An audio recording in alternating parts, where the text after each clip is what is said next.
Noon, and it's good to have you along for the ride. All right, good guest list today. A lot to get to today. Game day for the Utah Hockey Club. They welcome the Chicago Blackhawks. Points at a premium. Fun conversation with Bill Armstrong yesterday, general manager of the Utah Hockey Club. They're back in action tonight, so the push for the wild card is on for the Hockey Club. Utah Jazz took an L last night to the Portland Trail Blazers. They're going to be off tonight. They're back in action tomorrow, taking on Sacramento. Really good game last night from Kyle Filipowski. Pretty good game from Bryce Sensabaugh. Keontae tried to get them back in it at the end, but it was not a great Keontae night after a really good Keontae game against the Houston Rockets. But we'll do a little Jazz basketball on the show today. We'll do a little NBA basketball on the show today. All eyes on Turner Sports tonight, 6 o'clock Mountain Time. The Lakers and the Mavericks. Luka Doncic taking on his old team in Los Angeles. We'll get to some storylines surrounding that game and do some big picture NBA as down the stretch we come. And I've got to say, as the guy who pretty consistently over the past number of, years now, has cracked on this product of pro basketball where it employs basketball players that don't seem to enjoy, playing basketball. Over the past few nights, there have been some really good games and some high-effort situations as we are high speed ahead to spring, and the playoff push is upon us. So we'll do some NBA on the show today. Of course, the news that broke yesterday prior to us cracking the mic to come on air, Craig Smith out as the University of Utah men's basketball coach. We'll get to the latest on this. And I've had a couple of conversations over the past 24 hours from folks up on the Hill, with folks up on the Hill, and boosters, donors reaching out, talking about what's next for Utah basketball. So we'll get to that and the latest with the candidates that most people have already talked about. If you missed the Josh Grant interview from yesterday, I would highly encourage you to go listen to that up on our podcast page, which is called The Drive with Spence Checketts. It's a very honest, salient, clear-eye opinion on what's happened at the University of Utah with the basketball program and what Josh and a lot of the alumni are hoping will come next. And so that will be a big portion of what we do on the program today. The NFL Combine is going on. The NFL Draft is right around the corner. Some local boys involved. Salt Lake Tribune with a story yesterday, and we didn't get to talk about it much. We'll get to it today about some NIL inconsistencies, I guess is how we'll call that, with BYU football. And then we'll do some college basketball as BYU is high speed ahead to the NCAA tournament. It looks like, barring some late season collapse, Richie Saunders named the Big 12 Player of the Week. BYU with a massive win at McHale. So it's kind of a quiet night locally outside of the hockey club, but tomorrow's packed. Utah is at McHale to take on Arizona. Sacramento's in town to take on the Jazz. And BYU back in action as well as they're going to take on Arizona State on the road. BYU in the top 25 for the first time all year. Utah State with a tough roadie at Boise. So a lot to do on the program. RSL back in action tomorrow. It's the second leg of their CONCACAF Champions Cup opening round matchup against Herediano. This one is here. It's out in Sandy. It should be right there, but hey, let's get a parking lot instead. So it's out in Sandy. Head on out, rsl.com to support the lads. All right, our first guest right out of the gate, Sean Mooney. We'll do some Utah basketball right away with Sean, who played at the U and now is alongside Riles for the call for Utah men's hoops. So Sean will be our first guest today. NBA Daily Assist with Zach Harper. He rolls by on the program as well. And then we're going to bring in the voice himself, Bill Riley, on the program. We'll get Bill's thoughts on Craig's dismissal and what he thinks is next for Utah men's basketball. We'll do a little Utah football with Riles on the show today as well. Roxy Bernstein, one of our favorites, old school Pac-12 network guy, now doing a bunch of different stuff with ESPN. We'll do some hockey with Roxy and some college basketball with him as well. So Sean Mooney, Zach Harper, Bill Riley, Roxy Bernstein. There's a couple of potential guests that may stop by on that open 3:30 block. We'll keep you up to date on that. Me, Spence Checketts, all of you, the great listeners. Happy Tuesday. Beautiful day outside, and it's good to have you along for the ride. And that guy, Porter Larson, rocking the beanie with 50 degrees today. It is a little warm. You feeling all right? Yeah. I guess I didn't get outside too much before I came out, so I threw the beanie on, and then, ran outside in mid-February, and it's another beautiful spring, maybe summer day. Yes, it is. We were able to avoid the mud ponds at the park today. Duke, the station mascot Duke, who is here today, I was going to say, he cannot say no to a mud pond. and he's white. Yes. So It's not a great look. So we were able to avoid that today, but a fun day at the park with the dog. Hopefully you guys are able to get outside, enjoy this warm weather. It will not last all that long. All right, Sean Mooney, our first guest right out of the gates today. But before we get to Sean, courtesy of our good friends at Prize Picks. Check them out. Prize Picks is the best place to get real money sports action with over 10 million members and billions of dollars in awarded winnings. Prize Picks has made daily fantasy sports accessible to all. You just pick more or less on at least 2 players for a shot to win up to 1,000 times your cash. Run your game all season long on Prize Picks. It's the best way to get action on sports in more than 30 states. It's very easy. If you think Steph Curry's going to get more than 5 3-pointers, Giannis for more than 35 points, stretch run of the basketball season is here. You can cook up hot takes with your friends and win real money this basketball season when you and your crew run your game on Prize Picks. So here's the deal. If you have not taken advantage of their offer, you should do it today. You get $50 for free instantly when you play just $5. You don't even need to win to get the $50 bonus. It's just guaranteed. So download the Prize Picks app today. Use the promo code ESPN700 and get $50 instantly when you play just $5 with our good friends at Prize Picks. All right, so you never know in this business when a story is going to come down, and you kind of throw out the rundown, and you do the show based on the topic and the news of the day today. And ultimately, the news came down that Craig Smith has been relieved of his duties as the head coach for the Utah men's basketball team. Craig was in his 4th year. We've talked about it. The results, we could be reductive and say you didn't win enough, and that's certainly part of it. And, based off of conversations I've had over the past 24 hours or so now, this really was booster driven. There were a lot of people, and I'll just say this again. If you missed Josh Grant from yesterday, you should go listen to that interview.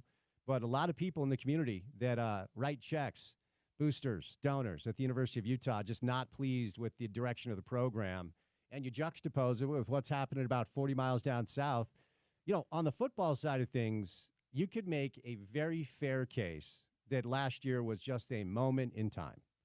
And this whole scenario where BYU has risen up to be a legitimate Big 12 football contender and Utah last year kind of fell backwards, you could make a very fair argument that the data indicates that might just be a moment, right? Not necessarily the reality. You can't do that with the basketball programs. When you compare the two, and this isn't only the only reason that Craig is gone, but when you compare the two right now, BYU basketball is in a better spot than Utah and has been, if we're honest, in a better spot than Utah's been in a little while. Utah's been able to get to some head-to-head wins, but the way that Kevin Young has been able to come in and take over that program and the way that their collective has been able to step up, at least on the basketball side, on the football side, is a different conversation. We'll talk about that later.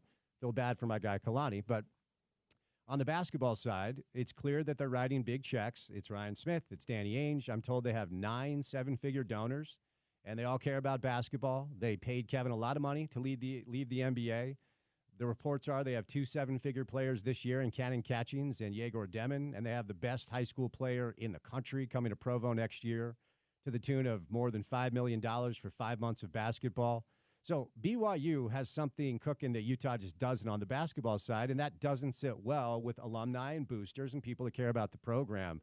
And obviously, if you're Mark Harlan, those are voices you have to listen to. If you're Taylor Randall, those are voices you have to listen to. And I'm not saying this is the only reason he's gone. I do think it's layered, and there are a number of reasons. The first reason is lack of results. Craig said it himself last year in an interview. This is a bottom-line, results-orientated business, and we all know the deal. So lack of results, lack of winning, lack of booster support. And I'm sure if you're Mark Harlan, you're probably under a lot of pressure to make sure you get this hire right. We talked about this when Tom Homo announced that he was retiring down at Brigham Young after 20 years as their AD. Bronco Mendenhall, Dave Rose, Kalani Sitake, Mark Pope, Kevin Young. I mean, that's basically 5 for 5, right, for hires. And Mark's hires Craig, and it didn't work. And so it's 0 for 1. He didn't hire Kyle, and I think the succession plan of Morgan in place for Kyle was already in place before Mark got here. So I'm sure Mark's feeling a little bit of heat. He's got to get this one right because the one hire he's made, and this is the revenue-generating sports. There are other hires he's made in sports that don't generate as much revenue that have been fine. But basketball and football is what pays your bills, and that's ultimately how you're judged from Mark's seat. So we'll see what happens. Of course, Alex Jensen is the name that everybody's honed in on. And as I talked about yesterday, and we'll talk about with both Sean Mooney and Bill Riley today, 5 years ago or so when Coach Kraskowiak was let go, and Alex's name came up, I was adamant that he would not even entertain it. But I was adamant that he would not entertain it back then because Alex was coming off a situation where he was the lead assistant for Quinn Snyder. And Quinn and that group had about a 6-7 year run of big time success, and they garnered a lot of respect around the NBA for their ability to develop talent, namely Gordon Hayward, Donovan Mitchell, Rudy Gobert, right? We could keep going, but those are kind of the roses, if you will, when it comes to that iteration of the Jazz and the players they were able to develop. Sadly, none of them stayed here when they had the ability to choose where they wanted to live. But Alex was credited with really helping Rudy develop. When Rudy came into the league, he could barely run up and down the floor. Dennis Lindsay on my show, Jazz general manager, said Rudy was treated like a, quote, circus freak at the draft combine. Nobody knew what to do with him. And, of course, the bulk of the credit goes to Gobert, but Alex was the guy that was working it with him every day. He went from a Langley baby giraffe to a Hall of Famer with the help of Alex Jensen. You add on to the fact that they won a ton of games, and when you win, you're going to lose assistant coaches. And Quinn did with that group quite a bit. I could name you a bunch of names, but none of them would probably land. You probably don't know who they are. But he didn't lose Alex, and I thought he would because I thought Alex was going to be an NBA head coach. I know he interviewed with the Cleveland Cavaliers, I think, before they hired Bickerstaff. But I'm not sure that Alex has received another interview to be an NBA head coach. And so 5 years later, I've changed my tune about what I believe to be Alex's interest in this job. I have not talked to Alex. I've reached out to him. Alex was perfect for the Jazz because he's very close to the chest, close to the vest. He doesn't share much. He's a pretty quiet dude. So we'll see. A lot of people have already leaned into this idea of Alex Jensen as your head coach and Andre Miller as your assistant. And I'll say this, I'm not usually one that says you've got to win the press conference, but I think in this situation and scenario, you kind of do. I think you need to show this community that you're willing to spend what you need to spend to keep up with that school down south that's spending a lot of money to build a powerhouse college basketball program and get in the game, man. And if it's Alex Jensen and Andre Miller, I would imagine the ticket reps up on the Hill would receive quite a few phone calls right after the press conference. And, of course, the more important thing is how do you build a program? But at least for one day, if that's the direction, you garner a lot of goodwill in this community, and the buzz would be pretty palpable. All right, we will catch a quick break, but we'll keep this conversation rolling. Coming up on the other side with Sean Mooney. We've got Zach Harper, Bill Riley, Roxy Bernstein. We're off and running on a Tuesday afternoon. It's great to have you with us. Keep it right here on ESPN 700.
Honestly, don't know. Do almonds go bad? Yeah, maybe Google that. I think I'm gonna say yes. Okay. But I think you're gonna have to like try to or like introduce moisture to the situation. I think they stay good for quite some time. Okay. Yeah. I need to get to the store. Nobody gives a rip about this, but I was leaving in a rush today. Needed a snack. I've had this bag of almonds in my drawer for at least 2 years. Oh, It's it's cracked. I'm eating them, so I'm just wondering if I'm in trouble. I think you're fine. All right. But I'm not a doctor. I did stay at a Holiday Inn last night, though. Sean Mooney, we know that Sean is a very proficient dancer and basketball mind. Do you have any knowledge on the shelf life of almonds, Sean? Spence, I think you're just fine. I mean, come on. They've been around for centuries. They're going to be around for centuries from here on out. You are a nut. We know that. Oh, wow, Sean. That's good. That's good. I'll tell you what doesn't have a very long shelf life. College basketball coaches. What? Wow. Did I just make that transition? My goodness. It was good. Thank you, sir. Good. Sean, I don't know if you had a chance to listen to Josh yesterday on the program. I did. Whew, my goodness. And I love it. I love the honesty. I don't know that I'm completely aligned with him all the way, but let's just start there. What are your thoughts on kind of the salient, clear-eye analysis Josh gave us yesterday? Yeah, well, first of all, I love JG. So I was an athlete with JG. He obviously is everything you said he was, Spence. I mean, he's as good a player probably as we've had at Utah. Really, really talented. And I love how he's not pulling punches. He's just out telling you exactly what he feels. And I think most of what JG had to say was accurate. And the thing I love the most about what Josh said yesterday and what I heard the most, Spence, was his passion. Can you hear the passion he has for Utah basketball? It's that I think right there encapsulates what really drives athletics for so many people, but in particular an alumni. As far as the finer points of what JG said, the only counterpoint that I would have to him is it's hard to go back to our era and put our era into this era. I agree that we need a system, that players want to come play for, a la Kelvin Sampson, Shaka Smart at Marquette. These teams have 87% retention. I don't know that you have to have roster construction. I don't know that you're going to have the same desire to be a role player that maybe JG was talking about. And I do think role players are very important, obviously. But that's the only real counterpoint I would have to JG just initially. Okay, well said. Let me follow up with this. And here's where, honestly, Sean, I'm not really sure where to land because I'm not privy to any of these conversations about what Josh was kind of outlining yesterday of alumni trying to contact Craig to get more involved. And part of me, if I'm being honest, part of me puts myself in Craig's shoes, and I'm like, well, I've got a program to run. I've got a team to coach, and I can't necessarily kowtow to every single phone call I get from an alumni that wants to tell me how to run my team. But look, I also understand Josh's point about the rich history and pedigree of this program. And if you're the head coach, it's probably something you should consider, at least having some people involved to hear their voices. I honestly am a bit conflicted on this one, Sean, but I wanted to get your thoughts, and maybe you have some knowledge of alumni reaching out to Craig and Craig not necessarily being open to those conversations. Yeah, I mean, I don't have any specific knowledge. Josh definitely spoke as if he did have specific knowledge about that. I don't have that knowledge. I do know, and you know this, one of my close friends, my best man, Tommy Connor, was on a coaching staff at Utah, two coaching staffs, Coach Majerus and Coach Kraskowiak. And so I do know from conversations with Tommy that often alumni reach out. And sometimes you can talk to them, and sometimes maybe their requests or what they want are unreasonable. A lot of people think they can coach. This has nothing to do with what Josh said in terms of who he thinks can coach. I agree. I think Alex Jensen's a great choice, along with lots of other candidates.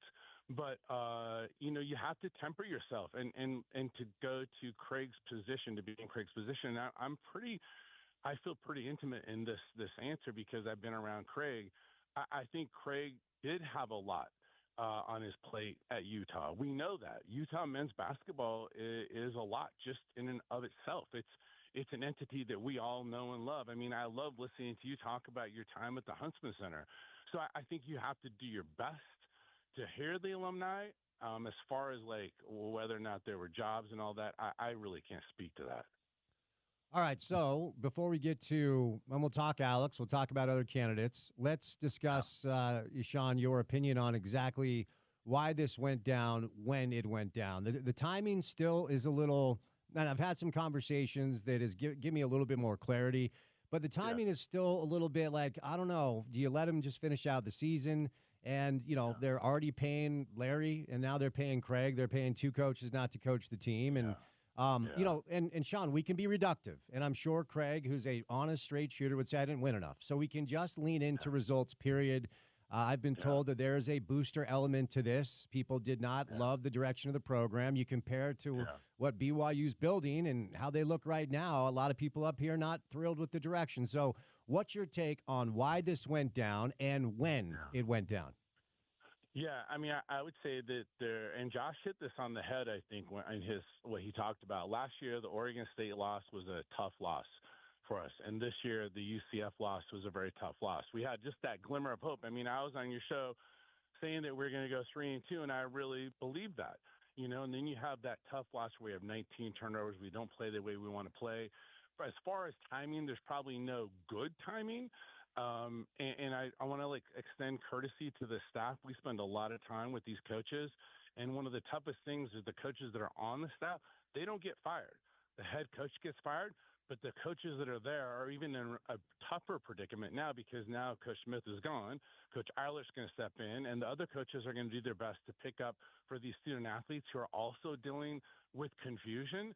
I would say absolutely there's no good time. This makes sense in the regard that if you look out in the NCAA, I think there are 5 openings at a high level right now. And we know that the transfer portal puts all kinds of pressure on college basketball from within your program and from outside the program. So I would say that even though there's no initially good timing, I understand this timing. As far as who's involved, I mean, obviously Taylor Randall and Mark Harlan are doing their very best. The administration is doing their very best to meet a lot of people's thoughts about what Utah men's basketball should be. And yeah, Spence, you're right. It hasn't been what it should be. I mean, the bottom line is we need to make the NCAA tournament and we need to be a regular in the NCAA tournament. I think that's what we all expect and have grown to expect through that era that Majerus coached.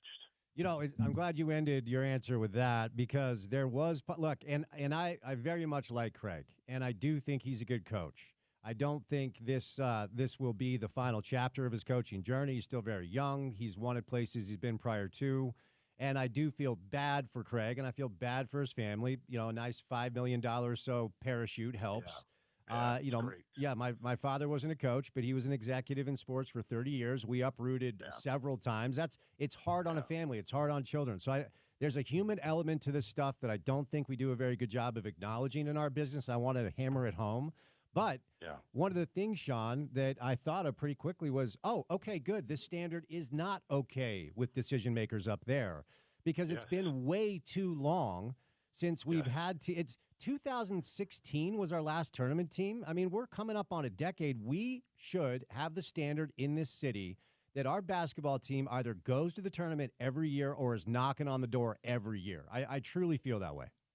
I absolutely agree with you. And to go back to that 2016, one of the interesting thoughts about the end of Larry's coaching career, it was the Pac-12 wasn't as strong as we would have hoped it would have been, right? So they end up in the top 4 years in a row, and I think they only make the tournament one of those years. So that was kind of a mix of bad luck and being in a league that maybe didn't get the same kind of attention. Now, the Big 12 is the league where you can make the tournament. You have to have the right system in place, the right people in place, and certainly bringing former Utah athletes into this mix as potential coaches can make a really big difference. I mean, an amazing difference. And we'll get there, but before we do, tell me about conversations you've had with Josh Eilert. I don't know Josh. I would imagine we'll get him on the show. I know that he was a interim head coach prior to at West Virginia. I don't really even know what the nature of his relationship was with Craig, but what do you know about the interim head coach, Josh Eilert? Yeah, no, quite a bit, right? And so we've had the opportunity to spend time with the coaches. He's a Kansas kid from a small town, family man, really, really well respected. Everywhere we go in this league, either the refs or the other coaches. I just had a coach in our last game at UCF stop me as we're walking out and say, "Hey, make sure you say hi to Josh." Josh didn't make the last game because he's sick. Coach Eilert didn't make the game. He's a straight shooter. You know exactly what you get. He was doing probably half of the scouts this year. Typically, it would be he and JJ, Coach Smith's right-hand guy. So you're getting a coach that knows the league. You're getting a coach that is in an unenviable position again, 2 years in a row of being an interim head coach and potentially not having a job next year. Well, and he also coached under Bob Huggins, so he probably has probably has a lot of great stories about coaching under Bob. So I don't think Josh is a candidate. I don't know this. We'll see what he's able to do. So before we move into what's next, we're all recalibrating now, right? So what do you expect from this team moving forward after these players have lost the coach who I feel like most of them liked playing for? I don't have any inside information there. Yeah, no, I think it's the craziest thing ever. I mean, this is basically all Bill and our sound engineer Zoe, your guy Zoe, we've been talking about, right? How's the team gonna respond? I mean, I don't think the team had any idea this was coming, so I'm sure they're shocked. They flew home after UCF, so we're actually in Tucson right now, waiting for them. They're going to come in today at 5:45. We're all staying at the same hotel. It's going to be interesting to see just their body language tomorrow. I think there are two different directions you go. You kind of shore up as an athlete and you decide what you're made of, and you figure some things out for yourself. And if you can do that, maybe you can be competitive against Arizona. That's the one I'm hoping for. Or you kind of say, forget this. They don't care about us, who knows? But I want you to know the administration and the people that are in charge, they spent their time connecting with these athletes, these student athletes, and letting them know what's going on and where they're going. So they know they're cared about. Well, that's good. That's good, and we'll see how they respond. Because I certainly I think it would be difficult as a young player to lose the guy who you came to play for, and maybe they'll rally around Coach Eilert. We'll have to see. But let's move on to what's next. And this is what's always interesting, Sean, because as you know, with the ecosystem of college basketball, every year there are very, very enticing candidates that are coaching at smaller schools that have had a lot of success. And ultimately, if they're able to make the tournament, it's one of the things I love about March Madness, watching somebody have their lives changed in real time. Like you make a little bit of a run, suddenly you go from like your Eric Olson at UC San Diego, and you make, and I could go over the names, right? There's Nico Medved at Colorado State. There's Eric Henderson at South Dakota State. Like, the list. So let's talk about that portion of this pool before we get to the names that everybody's already talking about. If you're Mark Harlan, even though you're hearing the Alex Jensens, the Johnny Bryants, the Andre Millers of the world, do you try to go that route to get a more conventional hire as it pertains to the macro view of college basketball that typically happens, that rite of passage? Or do you not look at that route because that's essentially what you just did with Craig? Yeah, no, I absolutely think you look at that route. I think you look at it all. You would be remiss. Spence, if you and I were hiring for a job in our business, we would try and find the absolute best person for that job. I mean, there's no question that a Utah alumni, if they can meet the requirements to coach, I mean, that's a natural fit for so many people. But there are some great coaches out there, and I agree with you. I think it's the greatest thing about college basketball is that story of working your way up. That's one of Craig's stories. It was a good story, right? I want that for whoever comes in next. I mean, obviously, you and I, and the people and the fans out there that care, Josh Grant, everyone cares about this program, and we want what's best for this program. And putting a new system in place that is bigger maybe than what we have currently or what we've had since 2016, a system in which, Utah men's basketball has to flourish, and the people that are going to put money into that are interested in putting money into that. I think I heard you talking about that earlier. It's a big-time deal, but I opened it up to everybody. So now let's move over to the names that people are excited about. And Sean, I'm not usually a like, hey, let's win the press conference guy. Like there's so many things that are so important in the long run and playing the long game of building a program. But I think in this case, you might need to a little bit. And I do think Alex Jensen as head coach, Andre Miller as assistant coach announcement inundates the the ticket department up there with people interested in actually getting behind this group. I just think it's a basketball community that has nearly been flatlined for way too long. And so let's invigorate it a little bit. And I do think an Alex Jensen head coach, Andre Miller assistant coach would really excite this basketball community. So give me your thoughts on that. Yeah, I mean, obviously, I told Bill. I mean, so one of the things that I had when I first got this job last year, being the voice of the youth sidekick, was DeMarlo Slocum, and Chris Burgess. I both understood. Sloak coached with Tommy, and Burge was a player from Majerus. There's like this automatic affinity. So, like, I often got my keys from Burge and tried to understand what doing based on what, and Burge took the time to help me with that. Alex Jensen and Andre, I mean, come on, we all, to Josh's point, we all see basketball through Coach Majerus. And so to have those two players in that era, which we know our fans love, come back and start something new, create something new, it'd be fantastic. It would be, I would understand it in a way, Spence, that you understand eating almonds are safe for you. Well played. Look, I hope they are. We'll find out maybe an hour from now. You know what? I haven't even. What about Burge? What about Chris Burgess? I mean, is that a phone call you make? Why not? I mean, and again, like these are solely my opinions. I am not, giving you like the guy that I think it is. I'm just playing with you. Yeah, heck yes, you give him a call. I mean, Chris Burgess, a great coach. He understands Utah well. He's been there twice now. Yeah, no, that's right. And, I don't fault anybody for parlaying success into a better contract and a better job, which he's done a couple of times. And maybe this is a parlay where you take over up here.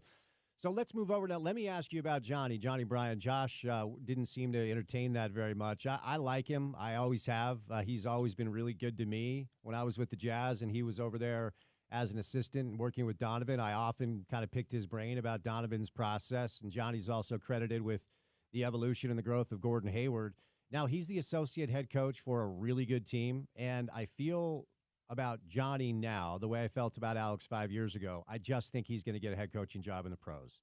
Now, Josh leaned into the dynamic of him being more of a developmental coach. Well, that's kind of Alex's gig in the pros. Alex was a G League head coach. I get it. So what are your thoughts on the potential of contacting Johnny Bryan to see if he'd be interested in coming back to his alma mater? I mean, absolutely. I understand what Josh is saying. Johnny Bryant's a great development coach, but he's an associate head coach in the NBA. I mean, again, let's open the list to everybody. Now, I'm not the one that has to go through that list, right? You're not the one that has to go through that list, but there would be no reason not to. And then you want to get him in an interview and you want to know what he's all about. He sounds like he could be a good fit. Like I talked to Phil Cullen, a good friend of mine today, who's in San Antonio's management. And one of the things that Phil Cullen told me today was that all these NBA teams know exactly what's going on at the collegiate level. And this model that we have at the collegiate level right now is a model very similar to their model. So, I mean, yes, of course you want to bring Johnny Bryan in. He's probably going to understand this modern model of getting athletes into your program or your system as well as anybody. All right.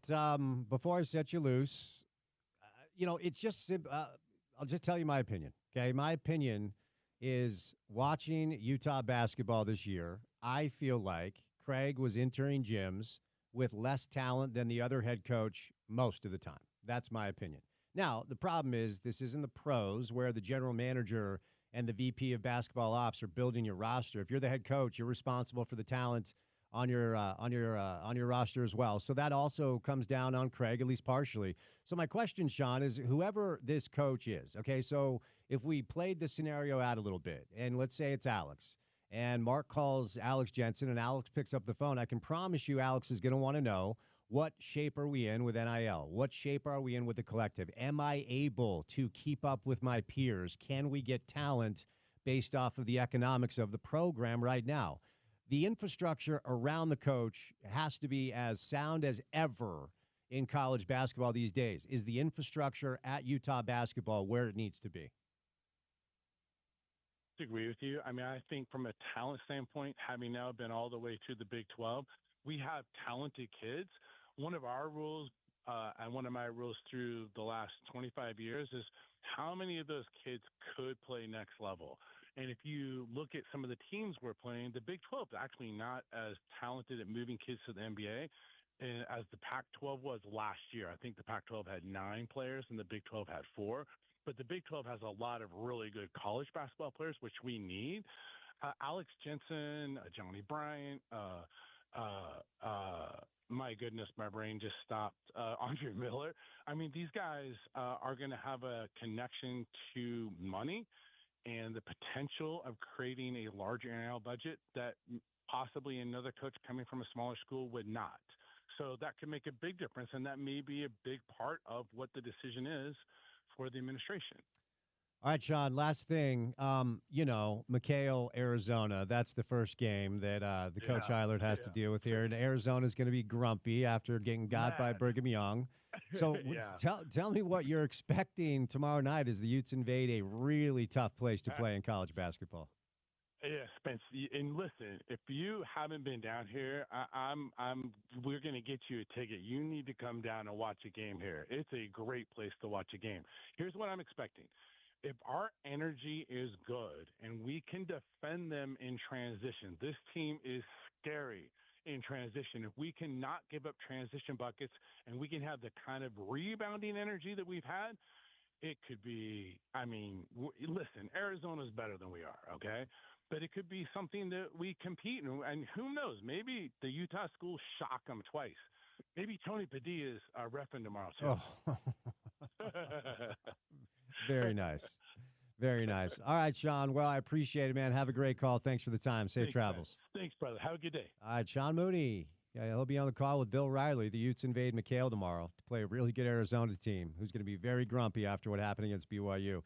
Speaking of Bill Riley, set your alarm. 4 o'clock today. Riles will stop by, the voice of the Utes. After that, it's Roxy Bernstein. But after a quick break, we'll do some NBA with Zach Harper.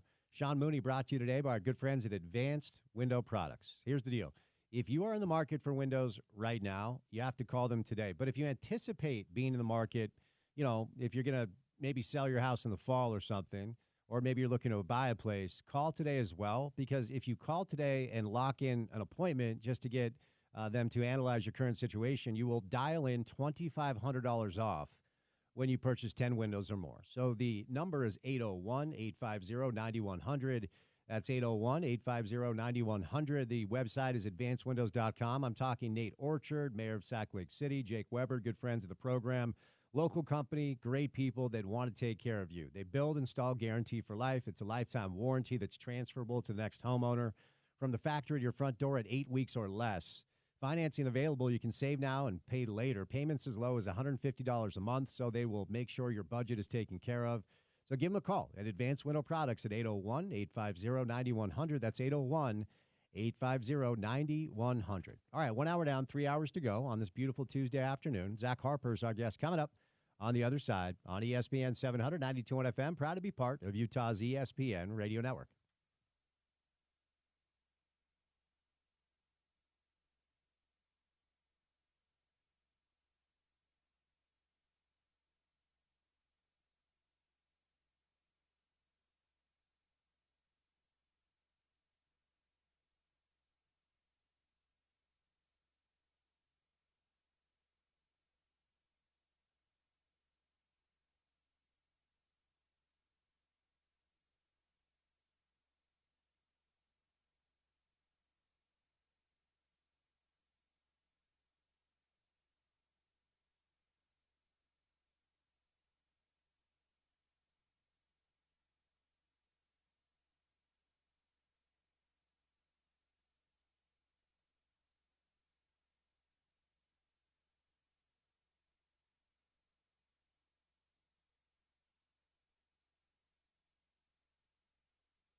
You're not going to get me down. It's like 52 degrees and sunny outside. You can even play Pitbull, and it doesn't matter. I'm trying to bring you up.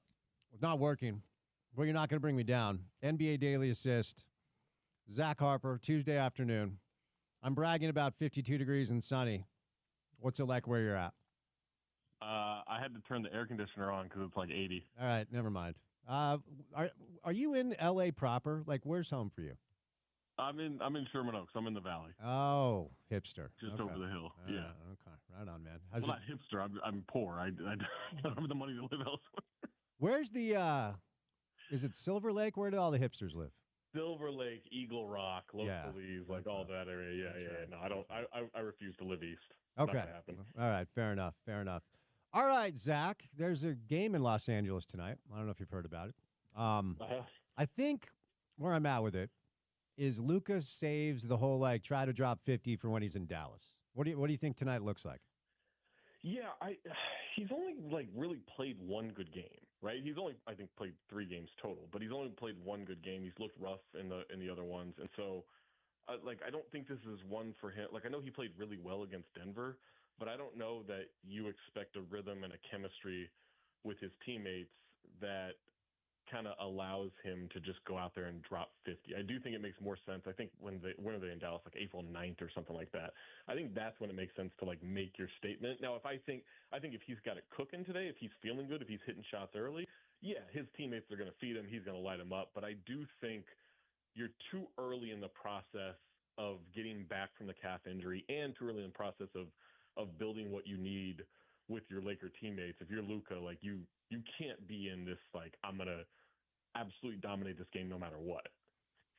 What is your way too early takeaway on what you think this thing can look like this season? I mean, the interesting thing is the Jazz saw him twice right away, and it didn't look great in either game. I think Luka dropped 32 against Denver, and so we do have one good game from Luka. I still believe their lack of just even decent big men on paper, let alone in execution, is going to cost them. But with these two, it's certainly going to look really, really good at times. But so far, what do you think, and what are you expecting just the rest of the way this year with LeBron and Luka together?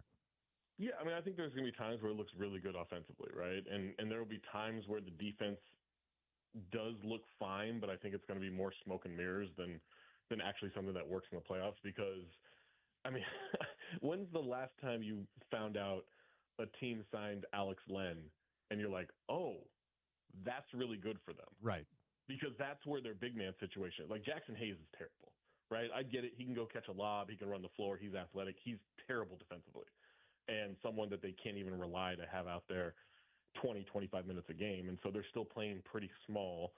They had an interesting scheme against Jokic and trying to make sure he didn't get any shots off. And it worked that night. So I think random nights in the regular season, they're going to look fine. But you get to a playoff scenario, it's going to be very matchup dependent, as is the case with a decent amount of teams in the West. But it's going to be very matchup dependent. I think I could see a pathway where they get the right matchups, they're healthy, they get into the conference finals. I think there is a chance of that, but most likely this is at best a second round and out team. Yeah, that's kind of where I've landed. And, matchups, injuries, you never know what can happen come playoff time. But, I mean, look, man, when they were here, Walker, Lowry, and John Collins got whatever they wanted. They had no pushback for the Jazz front line. If they're struggling with the Jazz front line, they're going to struggle with other front lines. Yeah, I mean, it was that was the thing is the first game, Luka didn't play well. And you're like, yeah, but the Lakers won because it's the Jazz, right? And then they went to Utah, and it was like, oh, no, none of this looks good. It was to the point where I didn't even start watching the game at first. I turned it on because I looked at the score, and the Jazz were up a significant amount. I looked at the score, Jazz are up, and then I was like, oh, well, I guess Luka didn't play tonight. And then like, nope, he's playing. LeBron's playing. This is just bad. Yeah, no, it was really bad. Let me get one Jazz topic in here because I do think there's one thing rotationally that Will's done that actually is real. I mean, mostly this is rearranging deck chairs on the Titanic. We all know that. Yeah. So ultimately, whether Kyle Filipowski is starting when Walker is hurt is not okay. Great, and Kyle actually played pretty well against the Blazers.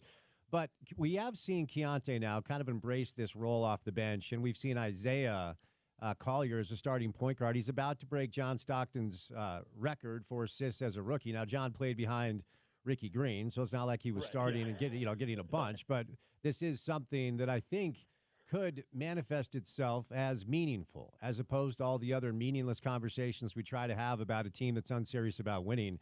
So Isaiah Collier as the starting point guard, what has he shown you? And Keontae, now that he's embraced this role coming off the bench, looks a little bit more comfortable as opposed to them relying on Keontae to be the main initiator and decision maker. Yeah, I mean, kind of what we were talking about with Keontae for a little bit is the same I feel about Collier. I'm like, the shots mostly look good. They don't really go in, right? But I like his size. I do think it's important to note that this was like one of the top prospects in his class in high school. And then he went to USC, where apparently they're just trying to destroy anyone's pro prospects the last couple of years because it just doesn't look good. And so I don't think he had the proper development last year. Getting into the mix, getting comfortable, getting up to speed has taken a little bit of time. But I like what he's shown for the most part. I think his decision making for the positions he's put in pretty good, and his skill set is pretty good. Look, it was a little flurry last night.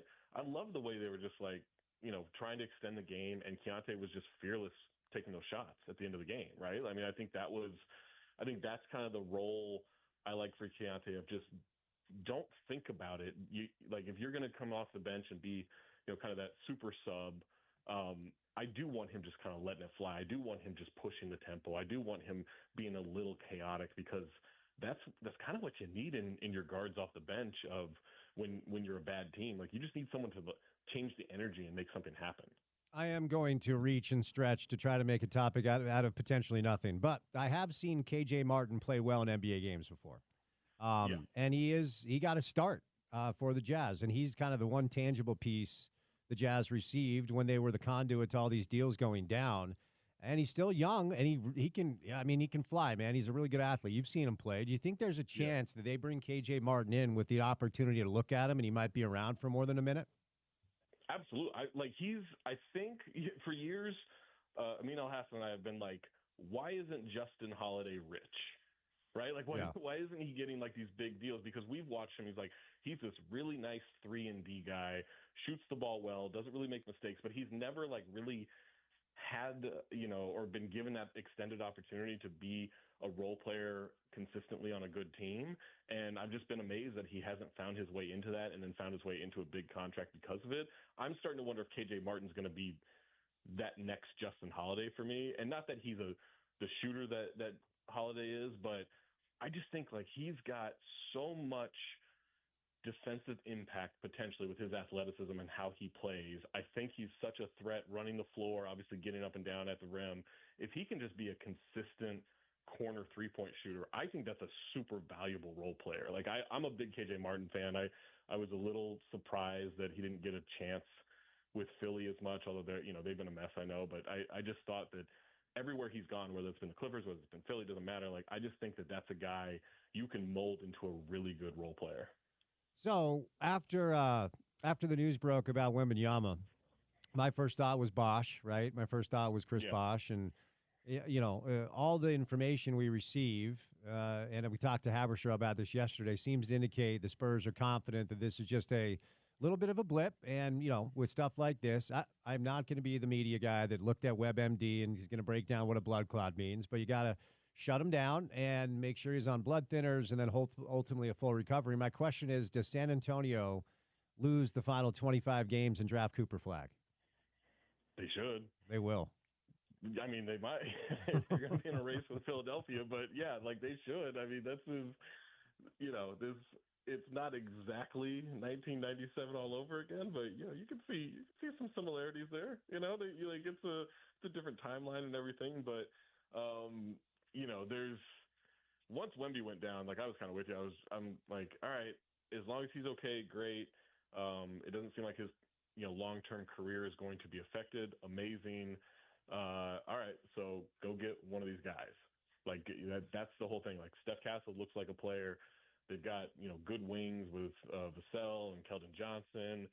Obviously, picking up De'Aaron Fox is big. Like, all right, go get another one of those guys. And if you have Cooper Flagg or Ace Bailey or one of these dudes next to Wemby, that's super enticing. And then, the terrible thing is, the report about Pop and that it never, once we found out it was a mild stroke, like, I don't care if the word mild is in there. He's 76. Like, it just I never was like, yeah, he definitely should come back to coaching. To me, I was like, just go take care of yourself and live a great rest of your life and be with your family and everything, and maybe be a consultant in the organization. But I mean, it's already going to be the most enticing coaching position in sports. If you added another piece to that, I mean, my God, like, you'd have everyone coming for that. Yeah, not to be insensitive. If they draft Cooper Flagg, Pop would be like, just wheel me out there. Okay, I'm coaching the team. Right, Like, yeah. like, Exactly. people will be in line to coach that team if they're able to grab him.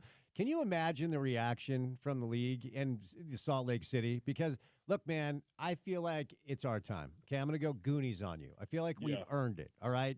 Yeah. Every time we've been in the lottery, we've never moved up, never won a championship. We haven't had a championship contending team here since '98, if we're honest. If there's one team that's earned the number one pick, Zach, a white power forward, it's the Utah Jazz. Absolutely. I mean, I've been in these group chats with people who are like, where should Cooper go? Where should the NBA want Cooper to go? And I get it. Like, you could want him to go to San Antonio. You could want him to go to New Orleans, I guess. So that seems like a disaster. You could want him to save one of these bad franchises who's just kind of meandering all the time, like a Charlotte or a Washington or whatever. Get him to Brooklyn to help bump up the rest of that New York market. All those things are great. It's not gonna be a better story than putting him on the Utah Jazz. It's just not. Like, we can call it what it is. Like, a star white power forward on the Jazz, that is going to move ratings and numbers and jerseys and tickets and all that stuff.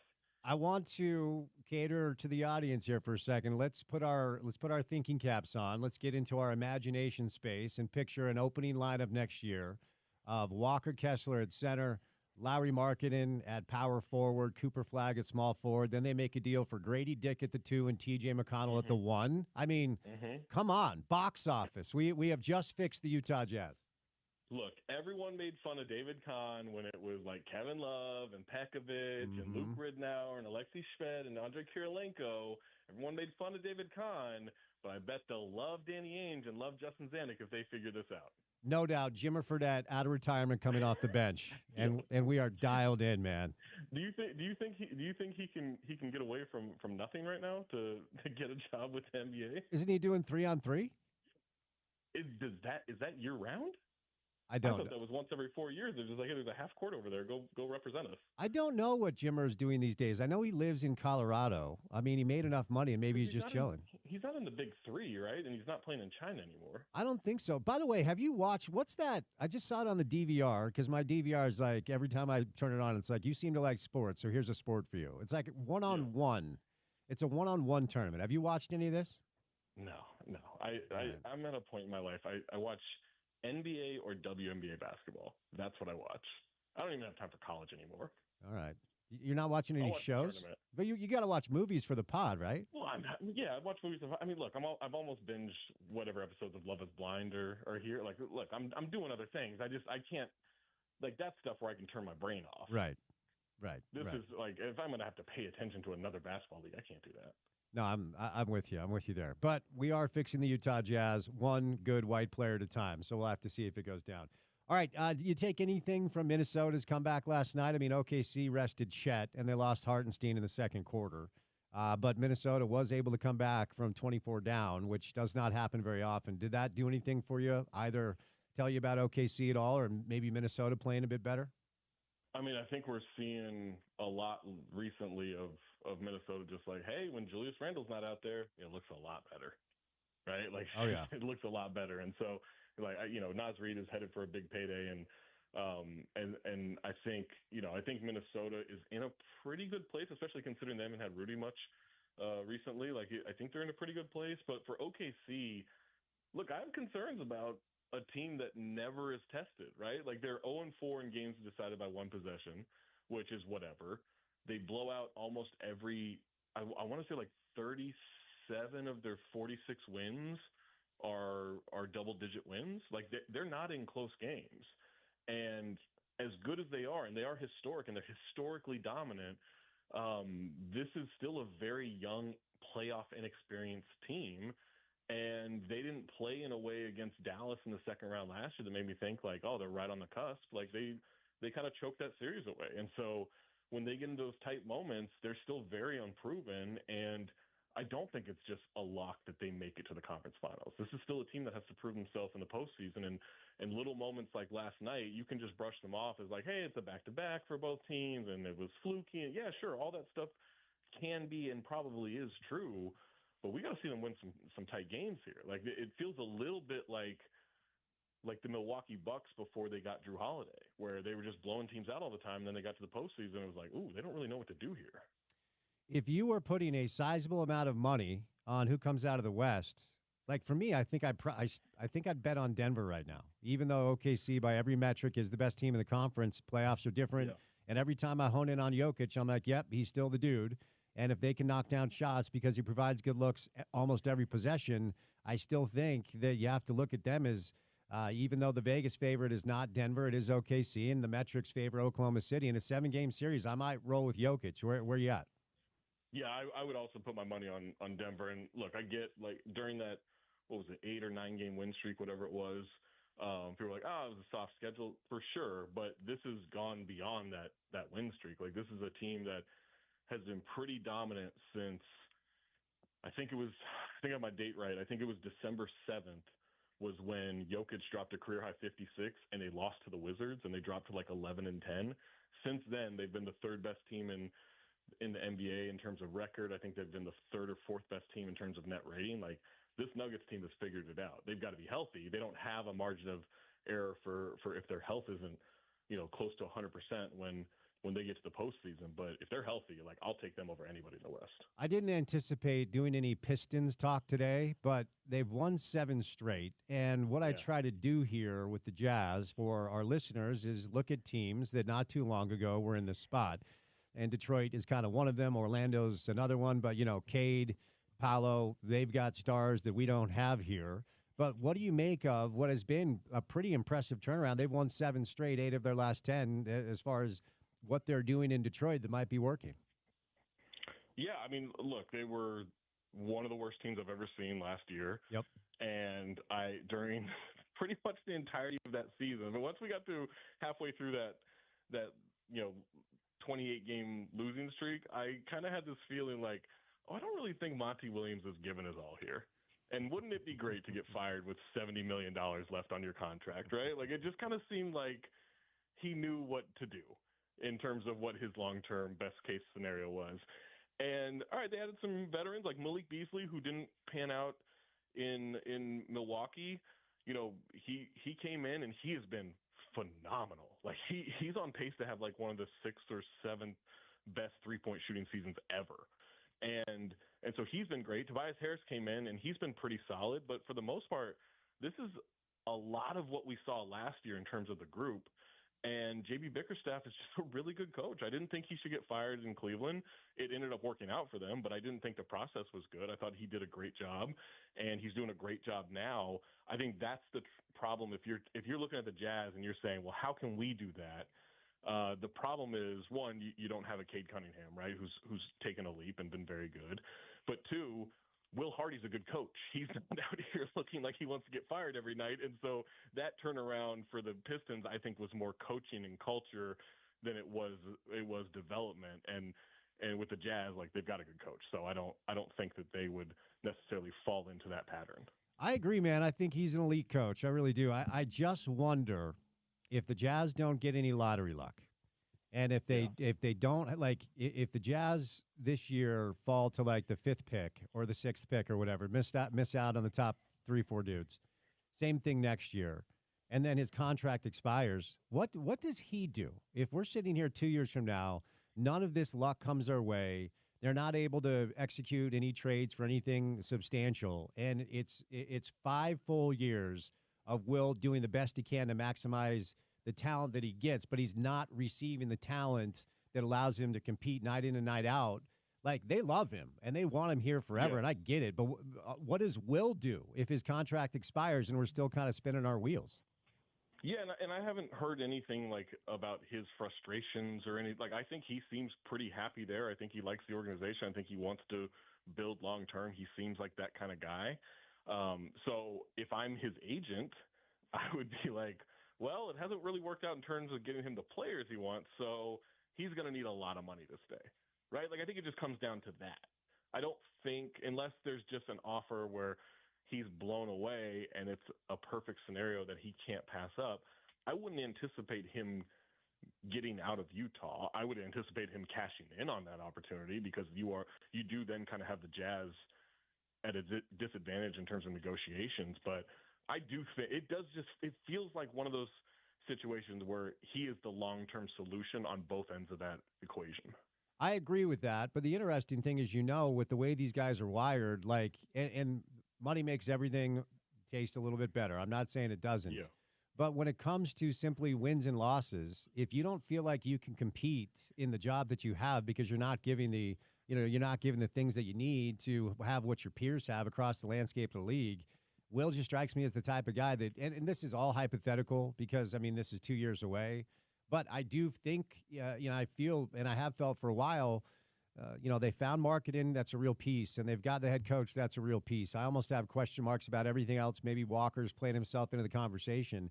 I just have to wonder if Will's looking at his win-loss on his resume, his record, and he's saying this is not going to look good for me historically speaking. Yes, money would be nice, but these guys are wired to win, Yeah, I mean, you're right. I also think they're wired with a level of ego that, and I don't even mean that in a pejorative way, but like they're wired in terms of ego of like, oh yeah, we'll figure it out here, right? Like they're not out of talent. Like there is talent. There's more potential on that roster than anything really tangible. But I would anticipate because of how good Danny and Justin are at their jobs, and I would imagine the communication process is pretty stable there between front office and sidelines. I don't think he's going to have any questions about what the plan is and how they try to execute it. Now, they may have the bad luck of the lottery and all this stuff, right? Like that, there's nothing you can really do about that. But I just look, and I don't know the guy at all, but I don't think he's someone who'd be like, "Ooh, I'm worried about, what my record is long term." Like, I don't think Brett Brown was thinking that way when he was in Philly, right? I think it was an opportunity and he liked coaching there and it didn't work out and they got rid of him.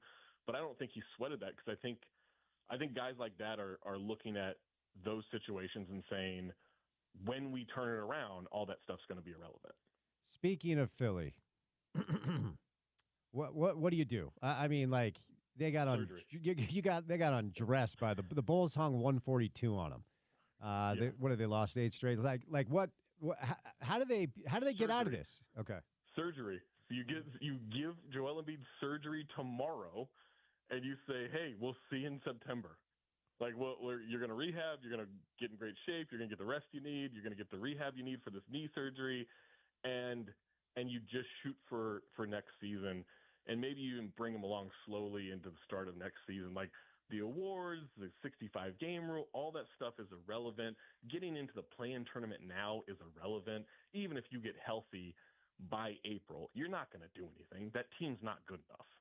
And I never bought them as contenders. I didn't think they'd be this, obviously, but like this is all about you have a very small window moving forward with a lot of money owed to Joel Embiid and a lot of money owed to Paul George and a lot of money owed to Tyrese Maxey.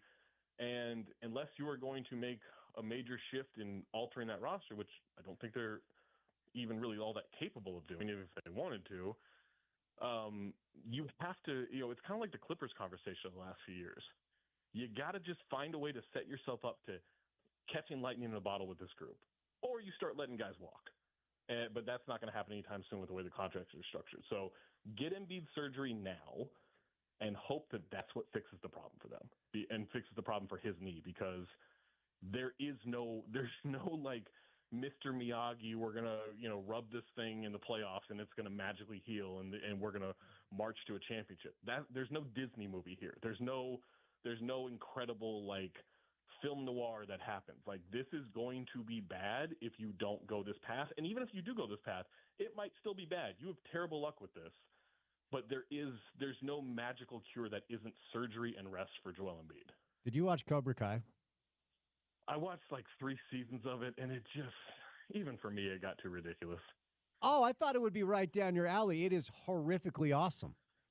The first season is right the up first until season's great. Right up until the end, man. They somehow, some way find a way to be horrifically awesome until the very end. I'm surprised you didn't finish it. I got to the point. I've had people like, "Oh, you got to finish it," and I am a completionist on some level, so there's part of me that wants to. But I mean, we had like karate games in the Valley in LA. That's where the story goes. It's the Bloods and the Crips, but karate dojos? What are we talking? Like, what am I watching? You're missing out on Daniel LaRusso being kidnapped and put into a cage with snakes, and he escapes by picking the lock. Well, yeah, I heard Terry Silver comes back, which I do like that because Karate Kid 3 is super underrated. But like, one, I've had this take for a long time. Nobody is with me on it, but it is a fact. The Jaden Smith Karate Kid is better than the original. Oh, stop it. It's a better movie. And guess what? Jaden Smith, as terrible as he is a better actor than Ralph Macchio. Go watch Cobra Kai and tell me Ralph Macchio is any kind of decent actor. He's terrible. I'm not here to stand up for Macchio's acting chops. That's what you're doing. No, that's what you're doing. I'm not, but I will not stand for the slander of the original Karate Kid, which was a gem of a movie. No offense to the amazing Pat Morita. R.I.P. Give me Jackie Chan all day. Okay, I'd like me some Jackie Chan. Whoever played Daniel's mother in the first one, give me Taraji P. Henson all day. Okay, that's fine. The tough part about Cobra Kai for me, like LaRusso's daughter would get her ass kicked against a 5-year-old. Like she is not, like, like, and they tried. She's like the baddest female karate fighter on the planet. Like, she couldn't fight her way out of a wet paper bag. But it is unbelievably entertaining, horrifically until the end. You need to finish it. I don't know if I have that in me. How else am I? I mean, that's the problem is I turn Netflix on.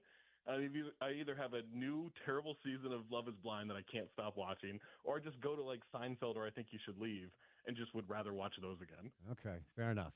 There's not enough time to watch all the things. I get it. All right, before I set you loose, are you buying any of this Golden State Warrior reborn again hype that they could be a problem come playoff time after the Butler deal? And they've won 3 straight. Yeah, I mean they've won 3 straight. I think they're 5-1 with Butler in the lineup. I'm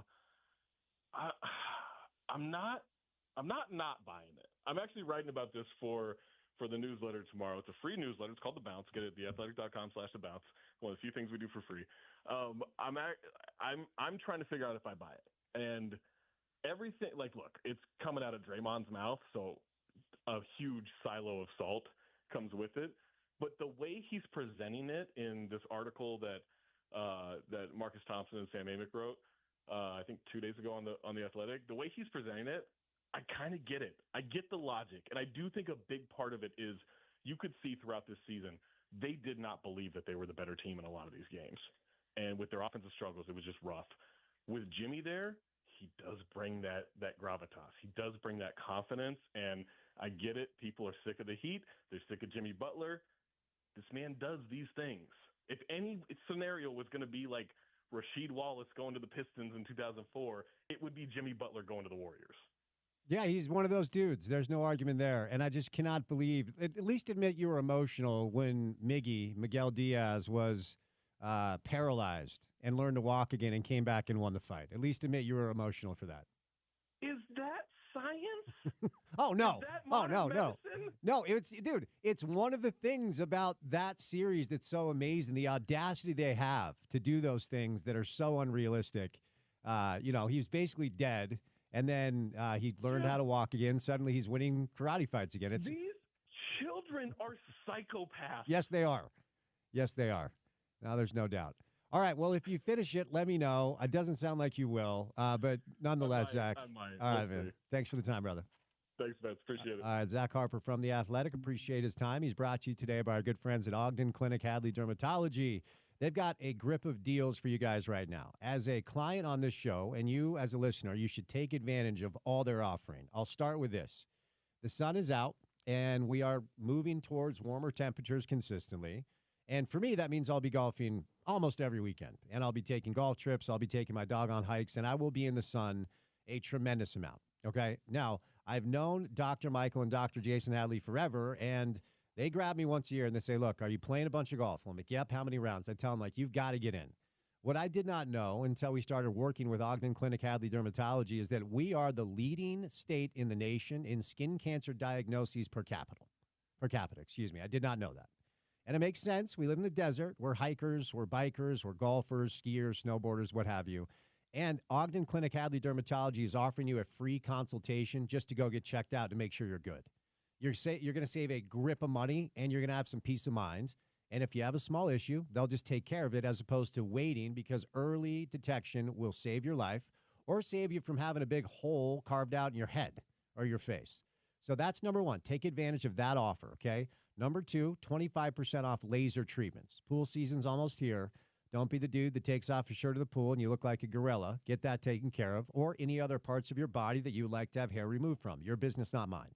They're also offering deals right now on Botox. They're offering deals on hair loss treatment. So take advantage of it. They're offering great deals for you guys. If any of that kind of fits what you're looking for, call this number right now at Ogden Clinic Hadley Dermatology at 801-657-5664.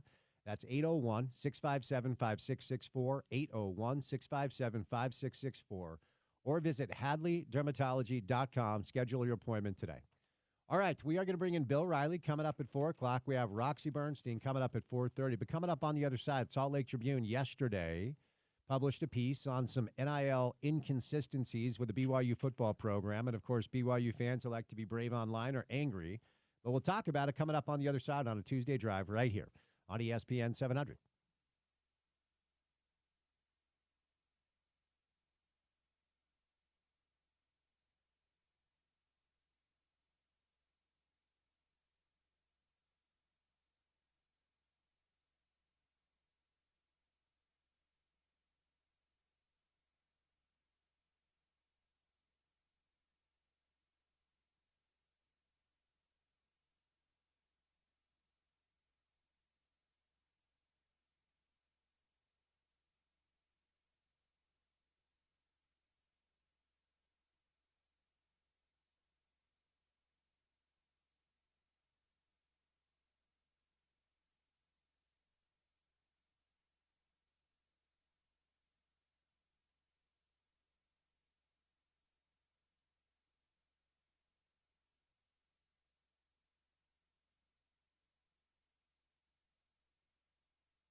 Can highly recommend the Yacht Rock documentary on HBO Max.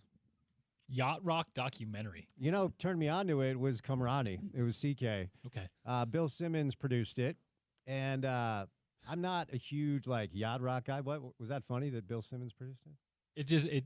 For some reason, Bill Simmons producing a Yacht Rock commercial or Yacht Rock documentary just is interesting. Yeah, his company. Say what you want about Bill Simmons. He finds a way to create content people like. I mean, I know people don't love his personal approach or podcast, but in our industry, Bill Simmons is kind of like a pioneer. He's content king. Yeah, and look, as far as his personal podcast delivery, I'm not a huge Bill guy, but you got to respect Well, you're not a Celtics fan. True, it's fine. And Ryan Russillo used to be a friend of the show. We rarely get him on anymore. I mean, he still does a good job on his portion of it, but the Simmons stuff sometimes can be tough to digest. But as far as his ability to kind of see around corners with projects, I mean, no hate on this end, man. Yeah, there's zero to argue with or complain about there.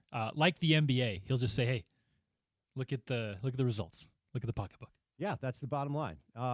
And it'd be one thing to be Bill Simmons and kind of get in your feelings about people not being a fan, but then I think he just goes to his mansion in Manhattan Beach and records a podcast, and he's doing just fine. Yeah, and he knows what he's doing. There is kind of a old guard way of sports media where even if you are a fan, that's not part of your coverage, right? And I think that Bill is okay kind of blurring those lines, and there's no guilt there, and he doesn't pretend to not be that. So you have to respect it, and he's clearly made a lane, and more than a lane. Yeah, he produced the Andre the Giant documentary, which was awesome. He is one of the masterminds of ESPN's 30 for 30. Right. I mean, he was one of the guys that kind of created that. He's won Emmys, Peabodys. I mean, but this Yacht Rock documentary was interesting because I've never really understood the origin of it. I never really understood which bands are Yacht Rock, which are not. And, it definitely reminded me growing up in the back of my dad's car because apparently most of the music he liked was certainly Yacht Rock. Anyway, nobody gives a rip about that. Did you watch Cobra Kai? You have Netflix. Did you watch Cobra Kai? The new one? Well, it's a series. Oh, that's right. I haven't seen it then, no. So are you old enough to remember Karate Kid, any of that stuff? A little bit. I've definitely seen the original Karate Kid, but I was a tyke. All right, we haven't heard from you, Porter. Excuse me. We're going to get to this BYU story in a moment. We didn't get a chance to talk about it yesterday because the Craig story was kind of all over the place. And I honestly am not sure where I land on this. I kind of changed my mind, and I think it's dependent on the situation. I thought Josh Grant yesterday, some very clear-eyed, salient points, clearly had some things he wanted to get off his chest, which makes for great radio. I don't think I'm aligned with him on every single thing, but I'm also not privy to these conversations. And I do think at times we operate with blinders on in this market because it's a very unique place to be. And it's important to understand the landscape of what Salt Lake City and what Utah is and how to kind of operate around some of the oddities that don't exist in other places. And if you don't know how to do that, it's probably a difficult place to live. I was talking to Sean about this during Crosstalk. But I think at times we get blinded, certainly on the college side of things. The Jazz are different. It's a pro basketball team, RSL, a pro soccer team. You don't really need to operate around the complications of the community as much because you're more insulated if you're in a pro situation. But we always kind of do this thing where as soon as a job comes open, it's got to be a Utah guy. It's got to be a BYU guy. BYU's different because it's more unique, I'll just say that, than the University of Utah as far as the standards and stipulations that you have to be able to uphold and live up to if you want to work at that institution more often than not, right? So I understand, for instance, when the AD job comes open, their president, BYU's president, leads with he's got to love Jesus, leads with religiosity as far as the dynamics that you have to follow if you want to be the athletic director of BYU. It's not the same way at Utah. But instantly, after the Craig news comes down, Porter, you know the names. It's Alex Jensen, it's Andre Miller, it's Johnny Bryant. Of all the names you've heard, well, two parts, and I want to get your take on this. Do you think it has to be somebody with local ties, an alumni with the institution? And is there a name or a couple of names that you've leaned into as far as who you think should get the gig? I don't think it has to be someone with that connection, right? And obviously you mentioned the fact that this may be kind of a booster driven as far as the timing and the way that this all went down, maybe that leads to there already being some of those names. You mentioned Alex Jensen, Johnny Bryant, Andre Miller. Maybe those are the guys that those boosters specifically want to be on that list. But I do think you have to expand your search beyond that. I don't believe in limiting your net to players that played for you, right? Guys that played basketball for you that's just limiting your program to options that could be really good fits and could work with those alumni. Now, I am more open in today's landscape of college sports to the former player thing than I was 2-3 years ago. We've seen what Deion's done. It's not that situation, but there is a more professional element in college sports now, and I think that once some of the dust is settled, that will only be more true. And for that reason, I do think that there is maybe more of an openness from me on a former player, having a guy in that position that you can really build like a brand around, a recruiting brand and like public-facing image for your program that has a face like that, right? That was something that Craig Smith struggled with. I think he's a really good basketball coach. X's and O's. Give me Craig Smith in those 94 feet, and with that time on the clock, he's phenomenal in that regard. So that's where this story gets complicated, and man, you got to find the right balance between wanting the guy that there's nostalgia there because he did so much for your program, and then wanting to make the right decision for the future of your program. I think there can be middle ground, and hey, maybe it is the same guy, but I don't think you should limit your net to that. Now, you've already limited your net because you're currently paying Larry Krystkowiak, Craig Smith, and now Josh Eilert to be your head coaches. That's currently happening as of February of 2025, and that puts Utah in an interesting position. And, I don't have a calculator, nor would I know what to do with it if I was asked those questions. But I got to think that that's part of this equation as well. The fact that Utah is now paying 3 different coaches to be their head coach can't help them in a search for the next guy. And, it's interesting how the sport of college basketball and the ecosystem of college basketball has changed in a way where once upon a time, whenever we would have these conversations about whether or not a pro coach would ever look to go back to college, you talked about how, do you want to change and trade your lifestyle? Do you want to trade in the NBA lifestyle where you're flying charters all the time and staying in the nicest hotels in the country all the time to fly into Kansas and drive to Topeka in a rental car to scout a player, or go to Montpelier, Idaho in a rental car to scout a player? The game has changed where so much of this stuff is done remotely and the travel is a lot better than it used to be. It's still a little bit of a downgrade in lifestyle, but it's not as much of a day in and day out grind as it was prior to the change of the landscape of the sport. And the change in the landscape of the sport hasn't been something that everybody's excited about, because when money permeates its way into anything as the main motivation, it changes. Certainly entertainment products and sport products. I think that's one of the issues with the NBA right now. It does feel like it's leaned into operating like a Fortune 500 company that just wants to provide value for shareholders as opposed to caring about the consumer. And I know people are a little afraid about that with college athletics, but it is what it is. And it's changed. It will continue to lean into this because there's so much money to be made, and that's just the deal when you live in a capitalist society, love it or hate it. So I don't know how much of a downgrade in lifestyle it would be for an Alex Jensen to go from one of the lead assistants in Dallas to be the head coach at the University of Utah. But I'll say this before we get to this BYU stuff. The thought of having Andre Miller on your bench and walking in other gyms, that's instant credibility. That's really cool. Right.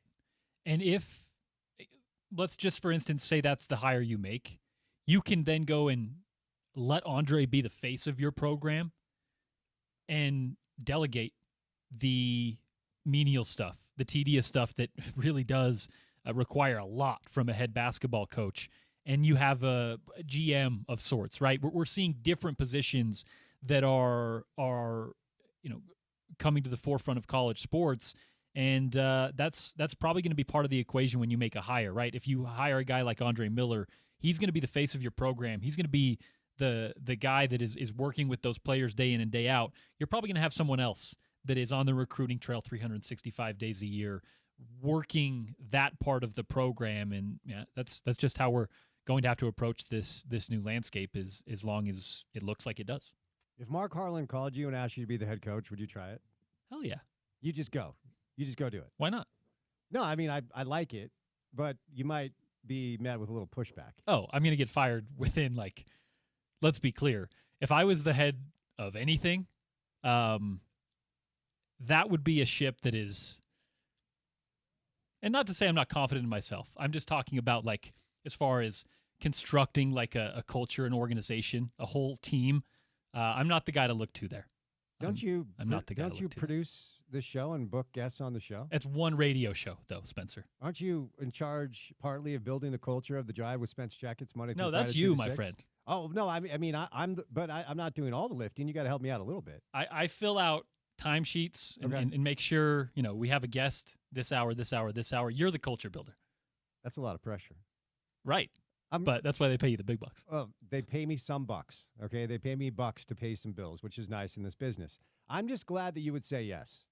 Oh, no doubt about it. Spence, I used to landscape and do electrical for a living, so yeah. I'll take that job. Yeah, as long as we're not making a living with our hands, we're doing okay. Yeah. But I don't know that call's coming, but I'm glad that you would take on the challenge. You do have my number, Mark.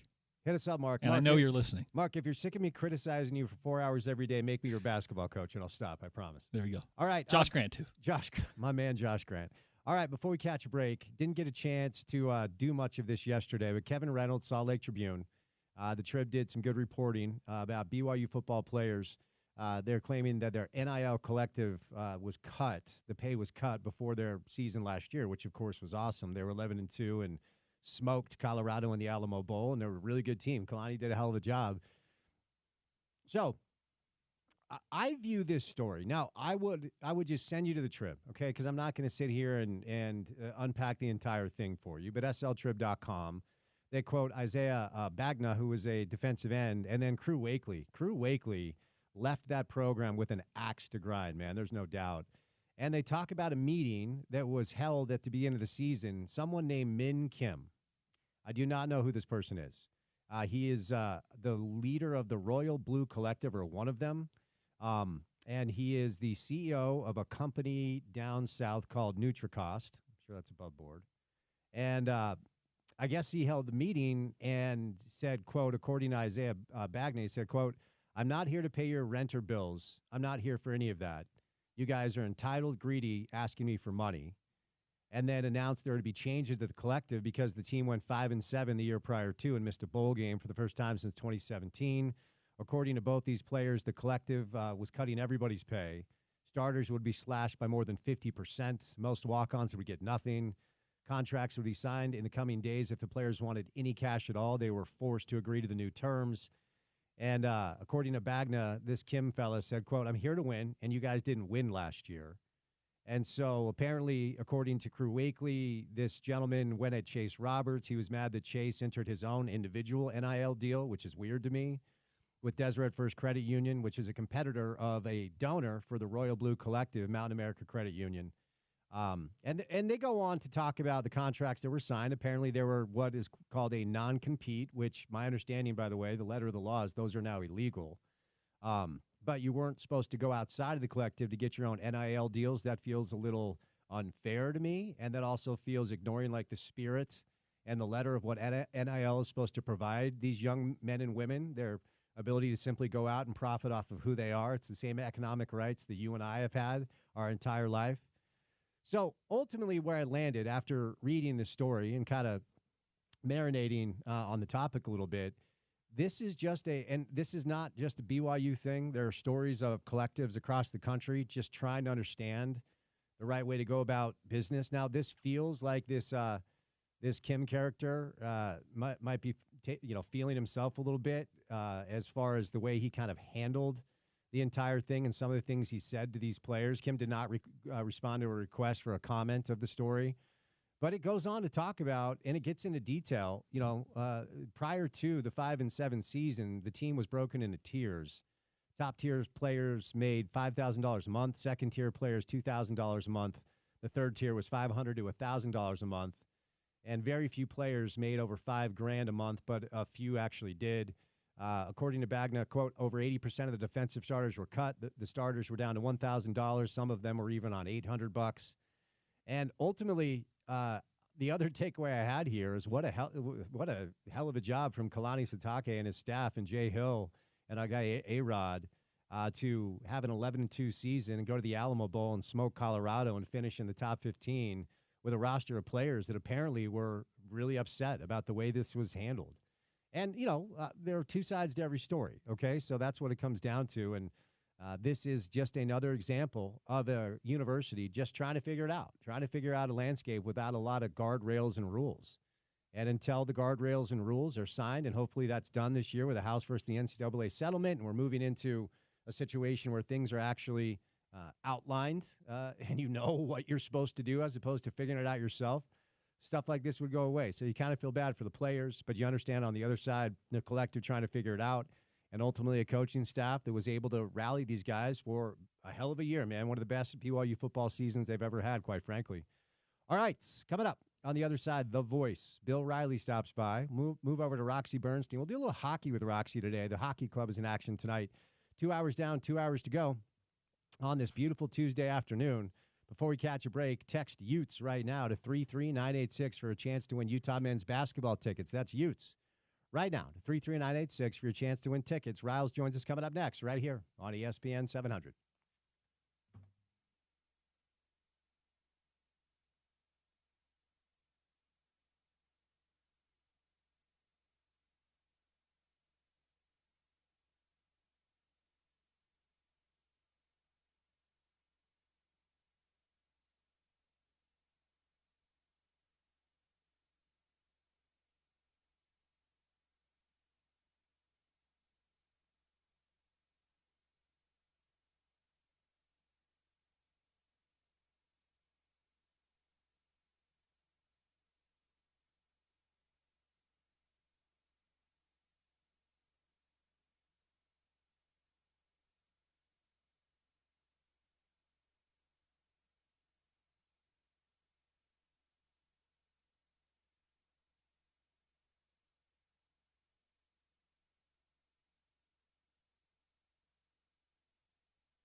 All right, so you're just going to rub it in?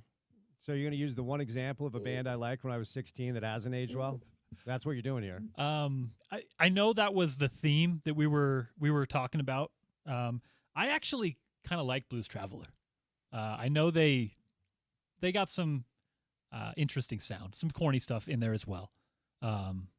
Is it Kingpin? Is that the movie? Coen Brothers, excellent movie. That may be part of it, but I actually kind of like. Well, Horde Tour 1994, Dave Matthews Band, Fish, Allman Brothers, they were all there, and Blues Traveler was the headlining act. That's how big they were in 1994. I would have spent a lot of money to be at that show. It was a good show, man. All right, time for The Voice. You know what that means. Bill Riley, Tuesday afternoon. Riles, happy Tuesday, sir. How are you? Can I give you a couple of Blues Traveler stories? Please do. I paid $3 in college at the Bottleneck in Lawrence to see Blues Traveler. And then also in 1995, Blues Traveler was the headline band at the Lakewood Amphitheater in Atlanta, and Dave Matthews opened for Blues Traveler in Atlanta. Yeah. Yeah. That's how big they were, man. That's how big they were. Yeah. They were massive. Porter posed a question to me earlier last week, which is, how has my music in the 90s aged to this day? What are your thoughts on that? It's funny you say this. When I was flying to Orlando the other day, I had kind of a 90s hits channel on. I was listening to a little Big Head Todd and the Monsters. Nice. I had the Gin Blossoms radio going. Hey, I will stand on the Gin Blossoms mountain and die on top of the gin. They had some bangers in the 90s. I like Big Head Todd and the Monsters. I think the 90s has aged okay. Maybe not the greatest music decade, but I'm still on board with it. How about you? I'm on board. I just love that you just used the term bangers, Riles. I appreciate that. I mean, at least you didn't say that it slaps. That's the other thing that the kids say, right? Yeah, something like that. But no, I think the 90s, it's been okay. I think it's aged okay. But I'm old. As you've said for 20 years, I'm old. I've apologized. Okay, I've seen the errors of my ways, because you're not that much older than I am. All right, but it was a fun bit back in the Bill and Spence days. But now that I'm aging, I feel bad, Bill. But we still love Shep like he's a little brother, right? Even though he's older. All right, let's move over now, obviously, to the news that broke prior to the show yesterday, about an hour before we started the show. Excuse me, I get the alert that Craig has been relieved of his duties. So, the timing is interesting, and, talking to some people, I'm sure you have as well, about why exactly this went down when it went down. Bill, so what was your reaction when you heard the news, and why do you think they decided to do it now? I was caught off guard, Spence. I was somewhere over West Texas flying from Orlando to Tucson, and I had my Wi-Fi on, and I was doing some work, and I just scrolled the old Twitter machine to check headlines, and I saw Jeff Goodman's story pop up. And then my phone began to explode at 33,000 feet. I was surprised by it. I mean, I was. Just the timing of it caught me off guard. I don't know that you're ever fully expecting something like that in season. But, I think, to the other part of the question, I think it was just probably the full body of 4 years of work, and maybe the overall trajectory of the program would be my guess, and maybe not as much consistency as they would have maybe liked to, would be my guess on why the move was made. So ultimately, there's always a personal side to these things. There's always an element of how this affects people that I think we tend to ignore in the media, because our job is to cover the story. But look, my father wasn't a coach, but he was an executive, and we uprooted multiple times throughout his career. And that's just the deal. You get into this industry and you take these jobs oftentimes knowing that you're going to be fired. You're hired to get fired. There are very, very few coaches, executives, or even players that have a super long run in one spot. It's just a transient existence. And I think Craig's a really good man. And I do think, when it comes to his ability to drop game plans, I think he did a good job this year. My opinion is the talent on this roster. But, it wasn't necessarily up to par. They were picked to finish last, and I actually thought he did a good job coaching up a roster that was a little bit void in talent at times, juxtaposed to who they were playing against. So you have a front row to all these games, all seats. What do you have to say about the job he did just as a coach? But to your point, first and foremost, Craig Smith, for the 3.5, almost 4 years I've worked with him, has been awesome to me, the same way Larry Kristoviak was before that. So you'll hear no Craig Smith slander from me at all. He is a great guy, excellent human being. And to your point, too, I think he's a good basketball coach as well. Did outperform what their preseason expectations to this point, what their preseason expectations were? Yes, because when you're picked 16th, there's nowhere to go but up. But kind of going back to where we were before that, I think it's just kind of the overall big picture trajectory. And, the fact that the program hasn't been an NCAA tournament program in almost 10 seasons, 9 seasons this year, unless they make some sort of miraculous run, in Kansas City. It's likely to be another year without the NCAA. And I think, Mark Harlan and probably Taylor Randall above him, because you don't make moves like this without, alerting your boss, who's the boss of everything. I think they're both big basketball guys, and I think that men's basketball is important to them and what's going on at the U. And I think that they probably looked at the big picture trajectory and maybe said it just wasn't good enough. So tell me about Josh Eilert. My man's about to coach at McHale. I mean, goodness gracious, dude. And it's going to be a grumpy Arizona group based off of what happened with them against BYU. So tell us about this interim head coach, and what are you expecting tomorrow night in a really, really tough place to play? Well, the good news for Utah is Josh Eilert's been in this position before, because he was the interim head coach last year at West Virginia. So he had to make the rounds in the Big 12 last year when Bob Huggins was let go at West Virginia, and he rode the title of interim head coach much of the year last year. He's well liked by the guys. The team likes him a lot. He knows the league. He's been part of most of the game plans this year and the scouts this year. So I think, it's never optimal to have to name somebody an interim head coach inside a season after a move like this is made. But if anybody's up for the task and can do it, it's Josh, because he was in the same position at West Virginia a year ago. But to your point, too, Arizona is going to be an angry bunch after what happened to them on Saturday against BYU down here in Tucson. So, it's been a tough week, certainly, but it's not going to get any easier tomorrow night on the court at McHale for sure. Do you have a feel at all, Bill? And we had Sean on earlier, and he referenced the players were going to fly in.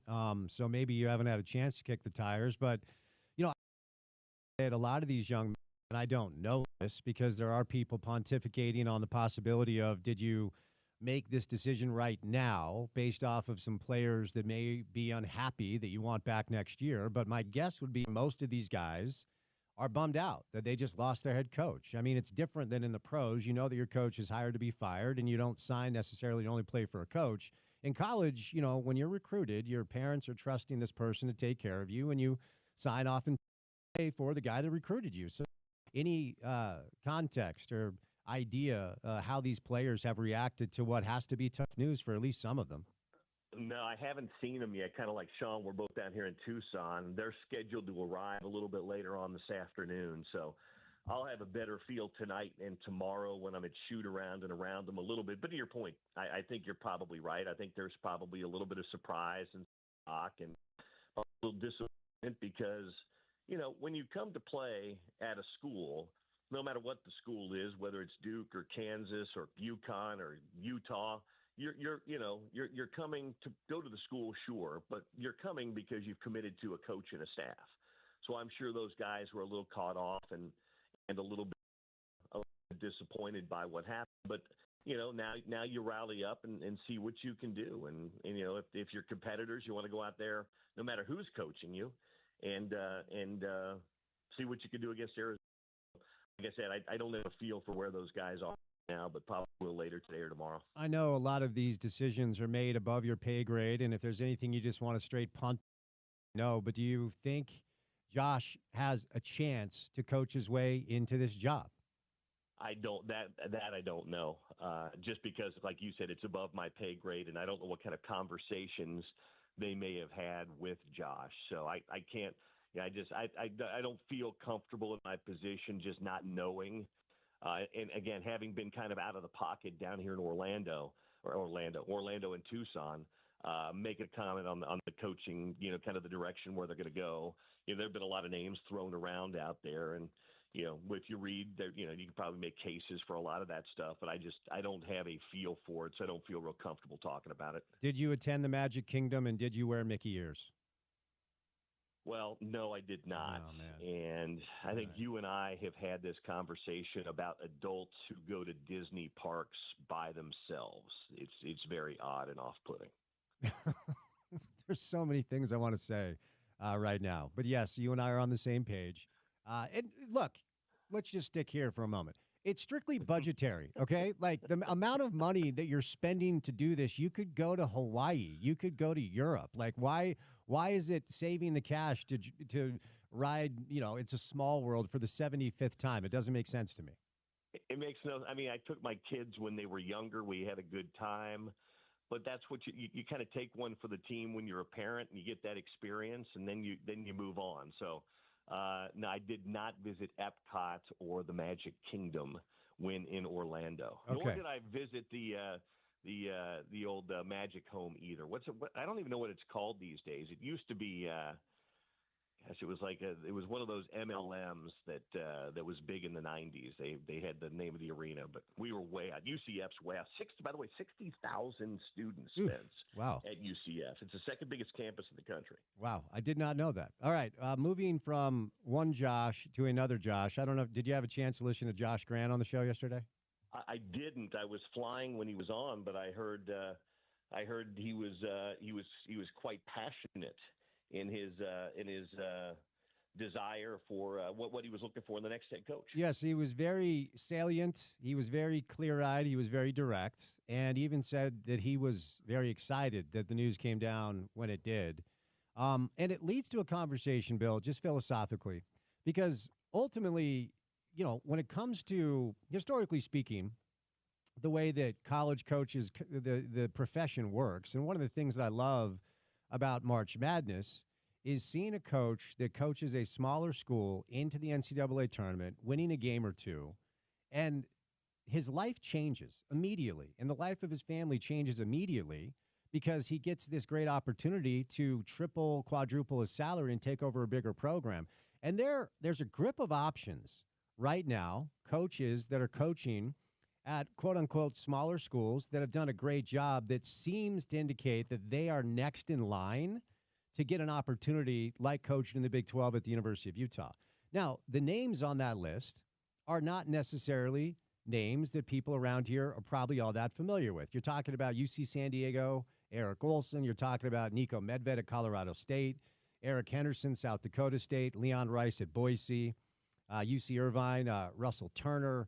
And this is a list that's put together by Jeff Borzello, who covers college basketball for ESPN. So that's one route for Mark to take. Now, you could argue that he just took that route with Craig being at Utah State after, South Dakota State and then rising up the ranks.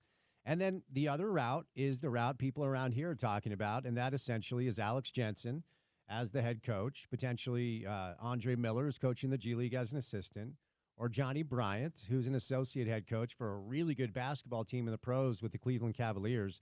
So just 30,000-foot viewpoint, what's the Voice's take on just kind of the direction you think this thing will go? Again, back to what I was saying before, I'm not sure. But what you have to look at when you're making this decision now is I don't think either path, Spence, is a bad path to take. Because as you said, there's good options on both of those paths.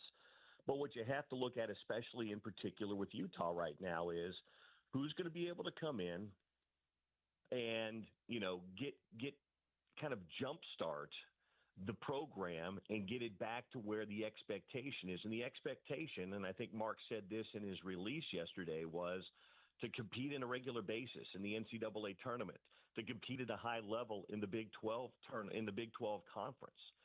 Who's the guy that gives you the best chance to do that? At the same time, Utah, the interest in Utah men's basketball has been down a little bit. So who's somebody that can come in and connect with the fan base a little bit? And then the third component is Who's somebody that in today's day and age can work in the NIL world? And, whatever that budget happens to be, work within those parameters and make it work to your program's best ability. And again, there might be guys at that Mountain West, Big West Coast Conference level that could do it. There might be guys that haven't had that college experience, but you've got to find the guy. And also, can you build a staff? Because in today's day and age, you have to have the head coach. We know this. It's not like when Rick was here. Football and basketball, all these sports, the head coaches are CEOs now. So you've got to find a guy who you think can also build a staff and surround himself with good people, because the job of a head coach is so much more intricate and complicated now. You're more of a CEO. You're still coaching, but you have lots of other duties now. So who's the guy that could best do that? And that's what, Mark and his search committee's challenge is going to be. I do think, and I talked about this with Sean earlier, I am not you got to win the press conference guy. Like, watch Nick Sirianni's opening presser for the Eagles, and you're like, dude, can he string a sentence together? They just won a Super Bowl.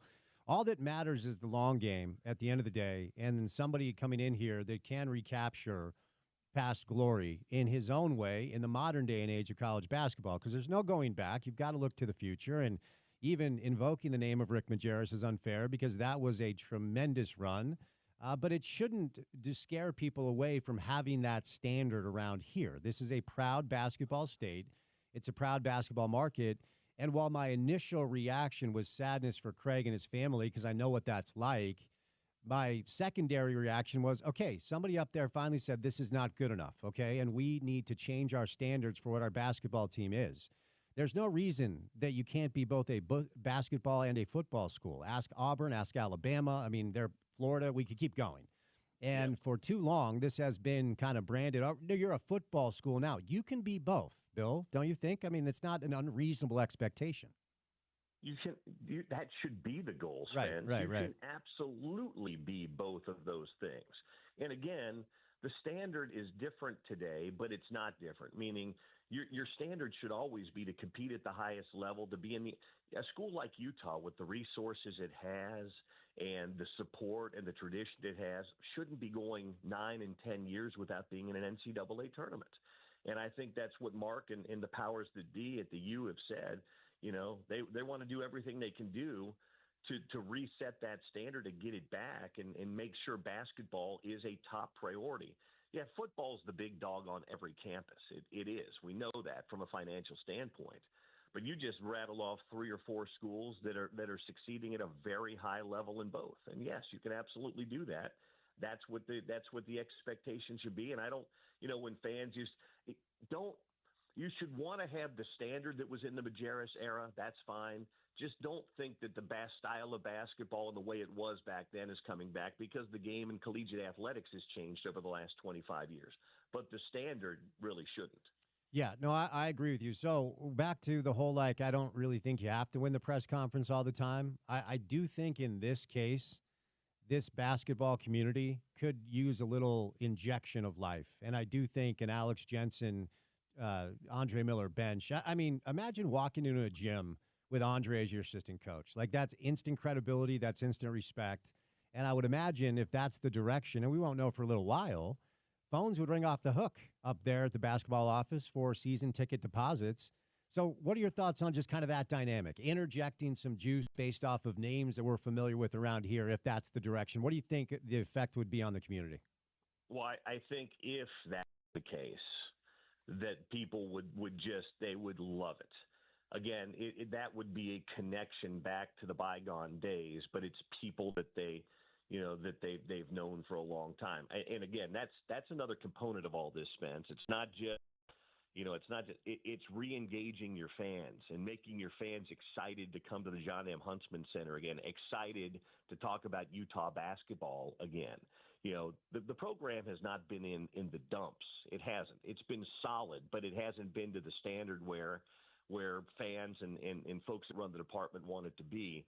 But if you had that kind of connection to a bygone era, I think it's kind of the cherry on top, if you will, and really would re-engage a lot of fans. I've got one football question for you, but before we get there, final basketball question. How much of this, I don't know, rising juggernaut, I guess I'll say, that they're building down in Provo. At least that seems to be the case with the number one player in the country there next year, two seven-figure players on Kevin's roster this year, and then a massive economic investment on the bench with not just a former pro as your head coach, but pro assistant coaches, strength and conditioning nutritionists. How much of what they're building down at BYU do you think motivated folks up here to say, okay, we've got to start making sure that we can at least compete and keep up with what they're doing down south? Yeah, again, not being in those meetings, I don't know that. But what I do know is you never want to fall behind your rival. You never want the perception to be that you're behind your rival. So to whatever extent that would be, I don't know. But you always, if your rival is doing something, you want to be able to keep up or do better. So I don't know if that was a factor in any of this, but yeah, nobody wants to look 40 miles down the road or 100 miles down the road, wherever your rival happens to be, and see that they're thriving and you're struggling. All right, before I set you loose, Brant Keithy, Karene Reed, Junior Tafuna, currently at the NFL Scouting Combine. As the guy that called all their games, got to know him, what kind of pros do you think these youths are going to be? Well, the Keithy thing is interesting just because the health. I mean, how healthy is he? I don't know what his draft stock is going to be. Only because, but again, the combine and then the individual workouts can certainly help. I think Karene Reed and Junior Tafuna are going to be pros. I mean, I think Karene is going to be one of those guys. If he's not a starting linebacker, he's going to be a guy that's in a linebacker rotation, plays special teams, and I think Junior could be the same thing along a defensive line. I think both those guys are pro players, probably have a 5 to 7 to 8 year career. And with Keithy, it's just hard to predict because of the injury situation. But we know Brant's athleticism and his ability at the position. And he's not a traditional tight end. He's not that inline blocking guy. But he's a guy that's really good in the open field. He's got really good hands. And I think he'll be on somebody's roster if he stays healthy. All right, Riles. Well, thanks for the time, man. Safe travels. Safe travels. Have a great call tomorrow night. Thanks, buddy. Thanks, Spence. All right, we will catch a quick break. Coming up on the other side, we're going to bring in Roxy Bernstein. We'll do a little more college basketball with Roxy. You got to know Craig really well during his Pac-12 days. And then we'll do some hockey as the Utah Hockey Club are in action coming up with Roxy Bernstein after we catch a quick break. And then we'll launch into the 5 o'clock hour of the program today. Busy show so far. Sean Mooney was our first guest, and Zach Harper for a little NBA Daily Assist. Then Riles on the road stopped by as well. Welcome in Ryan from the Dish Pros. Is that a thing, this segment? All right, we're not going to welcome in Ryan from the Dish Pros. I will encourage you to give him a call at 801-424-DISH. Catch a quick break. Roxy Bernstein joins us coming up on the other side right here on ESPN 700.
Without it, it would just go. So you should go stop and buy something, really got up at the time. One of my favorites, Roxy Bernstein, my buddy from the Pac-12 Network, on the show on a Tuesday. Rain King, a top 5 Counting Crows song? Question mark. Oh, absolutely, top 5.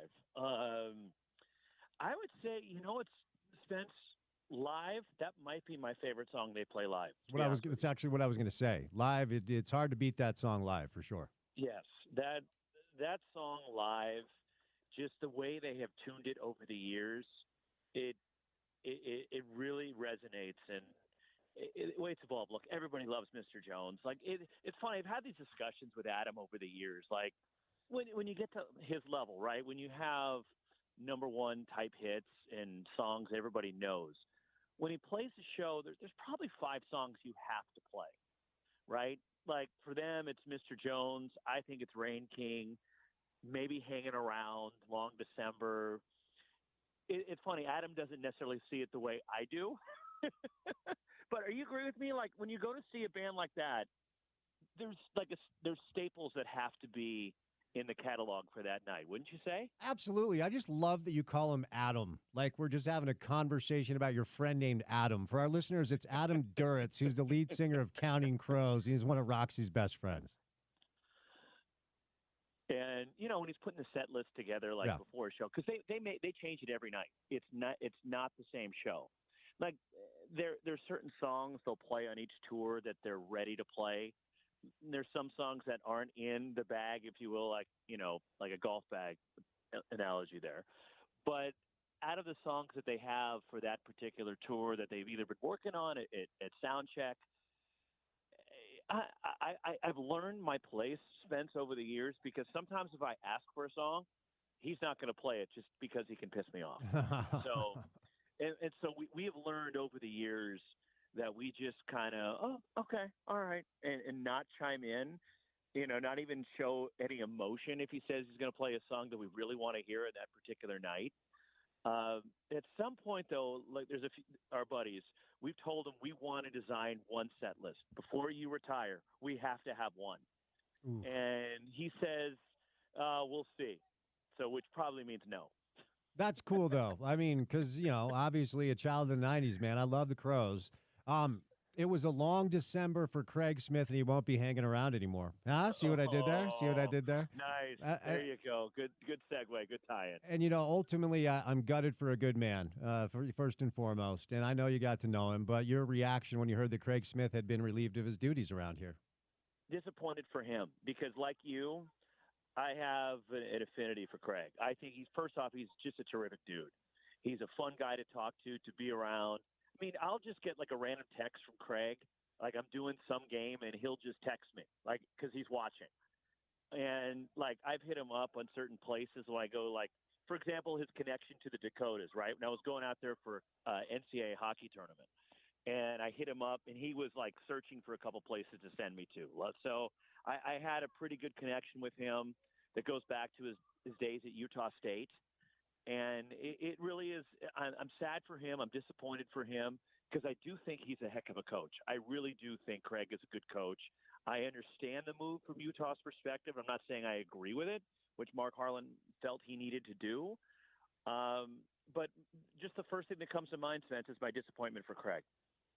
Yeah, no, 100%. And there's a personal element to these stories that I don't think we do a good enough job of covering in the media because we're so like, all right, what's next and what went wrong? Like, he's a good man with a good family, and a $5 million parachute helps, but it's hard when you lose a gig that you care about. And I know how much you cared about it. So when it comes to what could be next for this program, Roxy, it's interesting. You're familiar with our market, and I kind of go back and forth with the dynamic here because there are a lot of people that simply just jump to, we need a former Ute. We need somebody who's familiar with the program. We need somebody who's familiar with the challenges and the oddities, honestly speaking, that this market poses that don't really exist in many other places.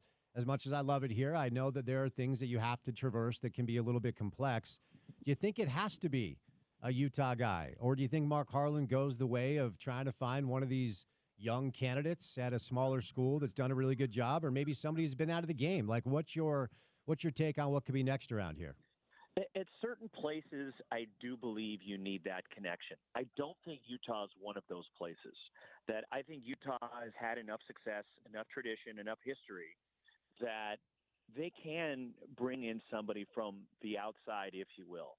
And look, a lot of times if you hire a coach that doesn't have that connection to a specific program, then you hire an assistant on your staff that fits and understands the landscape. Like, for example, my alma mater at Cal, right? There are so many hoops and so much political red tape you have to deal with at a place like Cal that you have to have an understanding of what you're up against. And I think the same can be said for a place like Stanford. Utah is not in that same boat to me. I think Utah is a place where you can bring in somebody that doesn't necessarily have that connection because of the tradition and the success that this program has had in the past. And you look up in the rafters and you see the likes of, Keith Van Horn's name up there, Andrew Bogut, Andre Miller, all these great players that have come through. And like, for example, Rick Majerus came through and had a lot of success. I don't believe that, for me, that wouldn't be a prerequisite as far as who the next coach of the University of Utah men's hoops team should be. I do think, and I have said, and I haven't necessarily always been on this train, only because I am well aware of when guys have an opportunity to live that NBA lifestyle, they don't necessarily want to go back to the college days. It's not all tried and true. Calipari, Pitino, BYU hired Kevin Young. But, there's some former Utes in pro basketball right now that are very respected and highly thought of. And I want to ask you about Alex Jensen, who's a lead assistant for Jason Kidd in Dallas. And Alex was Quinn Snyder's lead assistant here in Salt Lake. He worked for Will Hardy for 1 year, and essentially that was just like he's under contract and they liked him, so you can hang around. Will, I don't think ever was going to have him on his staff.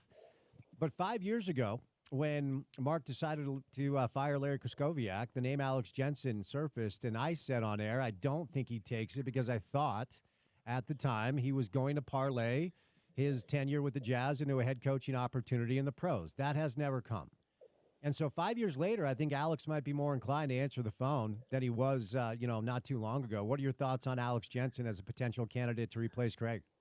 Well, I'm familiar with him to an extent, but one thing I do know is Jason Kidd thinks the world of him because, as you know, I went to college with Jason. I'm still friendly with him. And I've asked him about, guys on his staff, for example, and he raves about him, says he's a phenomenal coach, just a great person to have on the staff and be around on a daily basis. And that's a ringing endorsement from somebody like Jason Kidd.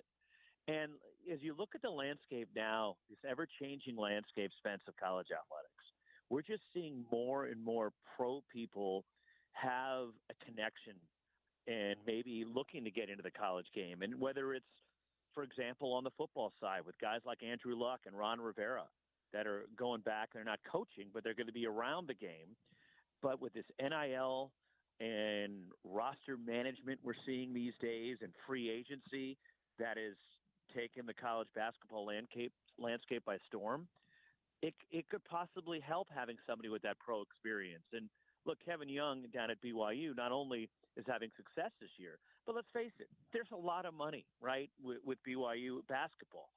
And to be able to acquire the talent that they have and the great freshmen, for example, Demon and Catchings they have this year, it took a lot of money to get those guys. And next year when DeBanza comes in, it's a huge amount of money that he's getting paid to go to BYU. That's the landscape you're operating in now. And you have to find those resources. You have to find the revenue. And I know Fran Fraschilla put out a tweet, my colleague at ESPN, about the commitment that Utah financially needs to make. And I'm not exactly sure where their NIL is. But my guess, just knowing where some of the league is, that they're probably in the bottom third as far as money that they're having their NIL collective for basketball. Does that change? I think that when you look at the scenario, you have to explore the entire landscape of where Utah basketball is at right now. If you make this move with Craig Smith, that shows me that you're committed to winning. Well, there's more ways to show than just making a move like this, that you're committed to having success with your basketball program. Roxy Bernstein calls Adam Duritz Adam and Jason Kidd Jason, just so you know. Do you, Jason and Adam have like a text thread, Roxy? They're on separate text threads Okay. that I have. Okay. And by the way, I actually call him J Kid usually. Oh, there we go. Give me what's the Mount Rushmore of your most famous friends? Oh, I mean, those are the top of the chain right there. Okay. I mean, certainly Adam. You familiar with the actor Eric Dane? I know who Eric Dane is, yes. Eric and I grew up together, and we're still very close. In fact, we are fantasy football partners on our league that all our buddies grew up with. Wow. Very impressive. Yeah, that's another one. Very impressive. Tell me what you're expecting. So Josh Eilert's the interim head coach, and they're at McHale tomorrow, and they're going to play an Arizona team that's probably a little bit grumpy. So Utah's first game without Craig is at McHale against Arizona. How do you think these young men respond? They've got to be gutted. You know, you sign on the dotted line to play for a coach. Your parents trust the coach to take care of the son. We know the deal. So how do you think they're going to respond? What are you expecting at McHale tomorrow night? First off, Arizona's going to be a little grumpy. Yes, indeed. That might be the understatement of the year, yep. because the way they lost that game to BYU the other night, they're going to be extremely ticked off heading into this matchup. But I'm not sure. You never know what you're going to get, right? It's assess where the professional team is at, move like the major league team that fires the manager midseason, or an NBA team that makes the move like this. And they usually come out and respond because they take it personally. And the connection that they have to Craig Smith, you wonder how it's resonating in the locker room, right? That do they feel they let Craig Smith down? It's certainly an emotional charged group right now, and you can't blame them. These are 18 to 22, 23-year-old kids, and they're going to feel some empathy for Craig. They're going to be upset, and probably some of them are looking in the mirror wondering, what could I have done better that could have kept Craig here? And so I would expect a team that's going to be emotionally charged. They're going to come out and ready to go tomorrow night. I fully expect that. It's a good group of kids. And I think they'll try to play, honestly, for Craig tomorrow night, that they know they let him down. And in this way, they can turn the page and help honor their coach by going out there with a high-level performance against a terrific team in Arizona. Yeah, well said. And in order to be fair to Craig, Roxy, I've asked all my guests this week this question. I'm going to ask you the same question, and I don't want this to come across as callous, and I'm not trying to knock on the group. But you referenced, where's the NIL, where's the collective, what's the deal with that? We don't fully know. Catchings and Demon reportedly are seven-figure kids down at Brigham Young, and A.J. DeBance is getting more than $5 million to play 5 months of basketball. So we know they've got it ticking down there. But whether it's NIL, and, you know, sadly, this also does fall partly on Craig, this team was picked to finish 16th in the conference for a reason. There's just not a ton of top-shelf talent on that roster. And I actually think there's an argument to be made that Craig did a good job coaching a group that didn't necessarily have the raw talent that some of the other teams had to a situation where they did overshoot expectations based off the preseason poll. But as a guy that calls a lot of these games, how would you articulate what you believe the talent level is on this roster this year? The talent level is, just like you said, near the bottom of the Big 12. And there is a reason why they were picked in that position. For example, they don't have a dynamic point guard that can set people up. It was an offense that was able to score points because of ball movement and connectivity. Yes, Gabe Madsen was the guy they were looking to hit the big shot. But it wasn't they didn't have that dynamic playmaker that they've had in the past. So that, I think Craig came up with a good system that gave them chances for success. But at the same time, I get it when you're assessing your program, when you're Mark Harlan, you're the administration of the University of Utah, you take a whole broad scope of it, and you want the talent level better. There's good players in the program. I think Ezra Assar is a really nice player. Lawson Lovering, I think it can be a really good player, and it can really control a game at times from inside. But it just didn't seem there was the broad talent with this program. And it's funny is I've also talked to some NBA people about Jake Wallin, and there is a lot of feeling amongst the NBA people that he's got a chance maybe in a year or two to be on the radar as far as the NBA team. So, but it's different kind of talent that they have with this group. But it just, from when you look across the board of the Big 12, I just don't see the high-level talent that Baylor has, that Houston has, that Texas Tech has. I think this is a down Kansas team, but they still have a lot of high-level talent, and same with teams like Kansas State, for example. So I think, unfortunately, when you examine the program as a whole, I think that's what the administration came back to. So you've got BYU ASU. Let's move over to BYU. So they'll be down at ASU tomorrow. And back-to-back wins over ranked teams. First time that's happened, I think it's 37 years. They've won 4 straight. If you kind of expand back, they've won 8 of their last 10. And when they make shots, they are a problem. And they are the type of team that is built, should they find fire at the right time, which they're finding right now, they're the type of team that can go to the NCAA tournament and do something. I'm not saying this is a Final Four team, but with the ability to make shots, when they are knocking down shots, when they're limiting turnovers, and when they're just hanging on the glass, they don't necessarily have to out-rebound teams because offensively they're so dynamic. It feels like, Demon's their best pro prospect, but Richie's probably their best college player. And I've been tremendously impressed to see them settle in the way they have because it didn't look great early on. And Kevin's never done this before, so you have talent on paper. If it doesn't work early, people are going to wonder if you can coach. Well, the returns as of late are that, this is a team that looks to be dialed in, ready to roll down the rest of the stretch of the season. What's your take on where we find ourselves right now with Brigham Young? They seem to be peaking at the right time, and that's what you want come latter part of February and into March, is you're playing your best basketball. And they are. And this team, I think, has gotten better and better. And the crazy thing is, Spence, you don't see teams that have 11-man rotations at this time of the year. But BYU does. And they all do something to help the team. And I think that's helped the chemistry with that group. And getting used to a new coach and Kevin Young, tweaking the system a little bit where they shoot a lot of threes. You mentioned Richie Saunders, but he's not alone. And he's made some moves along the way, like inserting Trevin Nell into the starting lineup. I think was a nice move for them to help space the floor. And getting Fousseyni Traore to accept the role in Dallin Hall coming off the bench, because those guys had been starters. And it's a credit to them. It's a credit to that locker room that they're able to embrace what Kevin Young is doing. And they're catching teams at the right time. They caught Kansas at the right time. Kansas was reeling after losing the game to Utah, and they seemed a little bit dysfunctional at the time, to be honest with you. They got a get-right game against Oklahoma State on Saturday. Then they bounced back and won a tough one at Colorado last night. But they're catching teams at the right time, and I think they're catching Arizona State tomorrow night, potentially at the right time, considering some of the injuries that ASU has. Jaden Quaintance got hurt in his last game. They're outstanding freshman. We're not sure of his status tomorrow night. And they just kicked B.J. Freeman off the team, who was their leading scorer. Yeah. Yet they went out and won without him. So it's going to be interesting to see this matchup tomorrow night. And Arizona State has not played well at home. They've been a better road team for whatever reason. Who do you think the second best team in the conference is? Who is the second best? I'm still going to lean toward Arizona. Okay. I know even they lost last night. Houston, to me, has separated themselves, and I do really like Iowa State. Let me tell you right there. But there's something about this Arizona team. I'm anxious to see how they recover tomorrow night against Utah after the way they had a real tough loss against BYU the other night.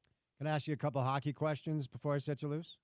Yeah. All right, let's move over. Yeah, let's move over to the Four Nations face-off. One of our weekly hockey guests is Neil Smith, who was the general manager of the Rangers and a high-level scout for the Red Wings, and has built some of the best rosters that we saw in the 90s. And we had Bill Armstrong on yesterday. And, it was funny with Neil. He said prior to the start of the tournament, I asked him, we had him on that week, and I said, okay, we got a little bit of a break with a hockey club, and we've got Four Nations coming up. What do you think? And he's like, I'm out on it. I'm not, excited for it at all.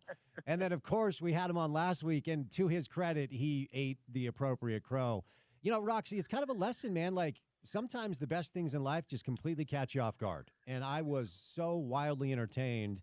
And as a NBA guy who is disgusted with a product that employs basketball players that don't seem to like to play basketball as of late, I loved watching the Four Nations. So give me your take on that tournament, and what do you think it does for pro hockey domestically? Aside from the 3 fights in 9 seconds in the first U.S.-Canada game, it was still tremendous theater. Yep. And unbelievable hockey.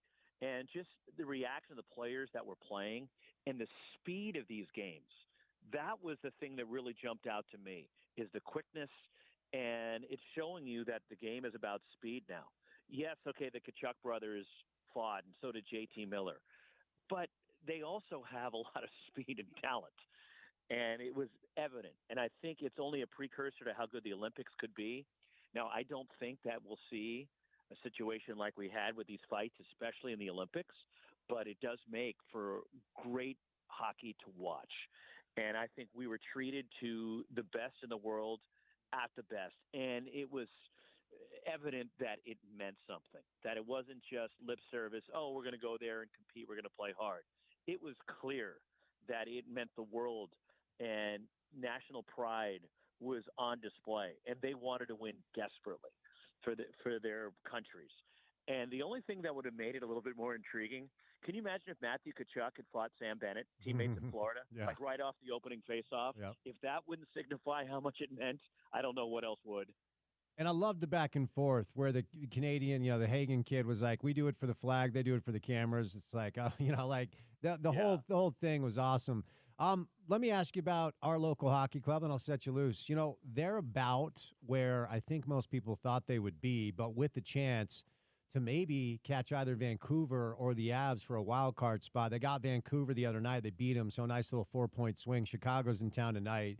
23, 24 games left on the show. Bill Armstrong yesterday said it's 24 game sevens. Like, points are at a premium.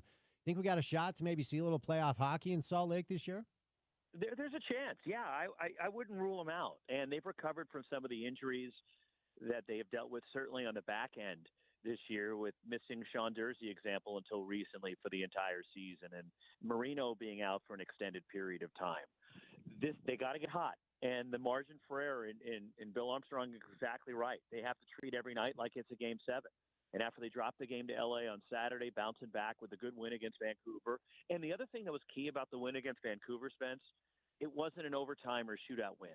It was in regulation. So a team you're chasing, Vancouver, they didn't get a point. And in these matchups, when you're playing Calgary, these teams you're chasing, you're battling with, they can't be 3-point games. You got to win it in regulation to make sure that the other team is not keeping pace with you. Because if you're trying to catch them, your point's behind, well, yes, you gain a point on them, but you're not really doing the job.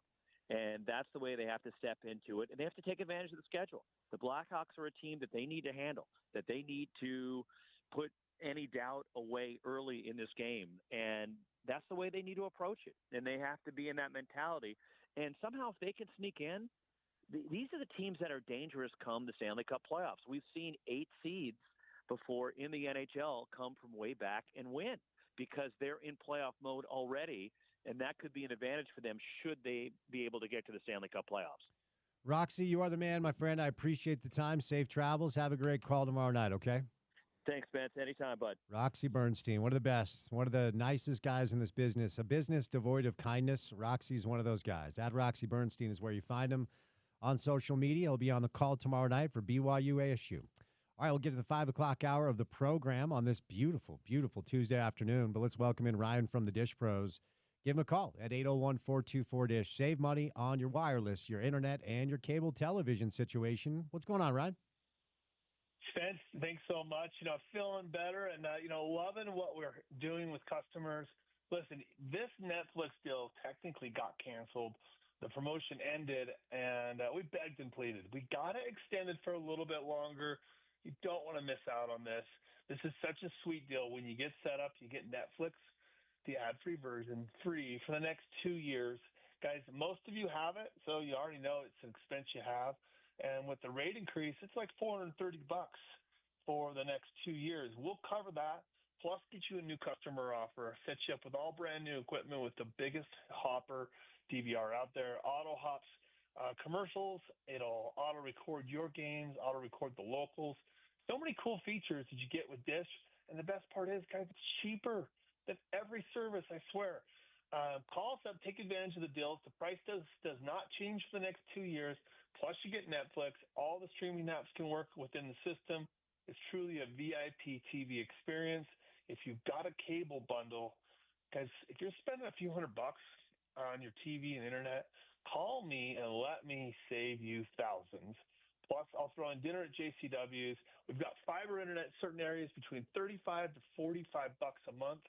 and other internet providers at $50 a month. So if you're spending 70, 80, $100 a month for internet, call us up, lower your bill, save some money, and take advantage of the deals. Plus, we may even have a $200 or $300 gift card for you. Call us and see if that's available. You just have to call 424-DISH, 801-424-3474. 3 hours down, 1 hour to go. The 5 o'clock hour of the program comes your way next right here on ESPN 700.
All right, what's going on? Drive at 5 time on this Tuesday afternoon / evening. Been a beautiful day outside. What a great stretch of weather we've had. To remind you what being warm feels like is always good.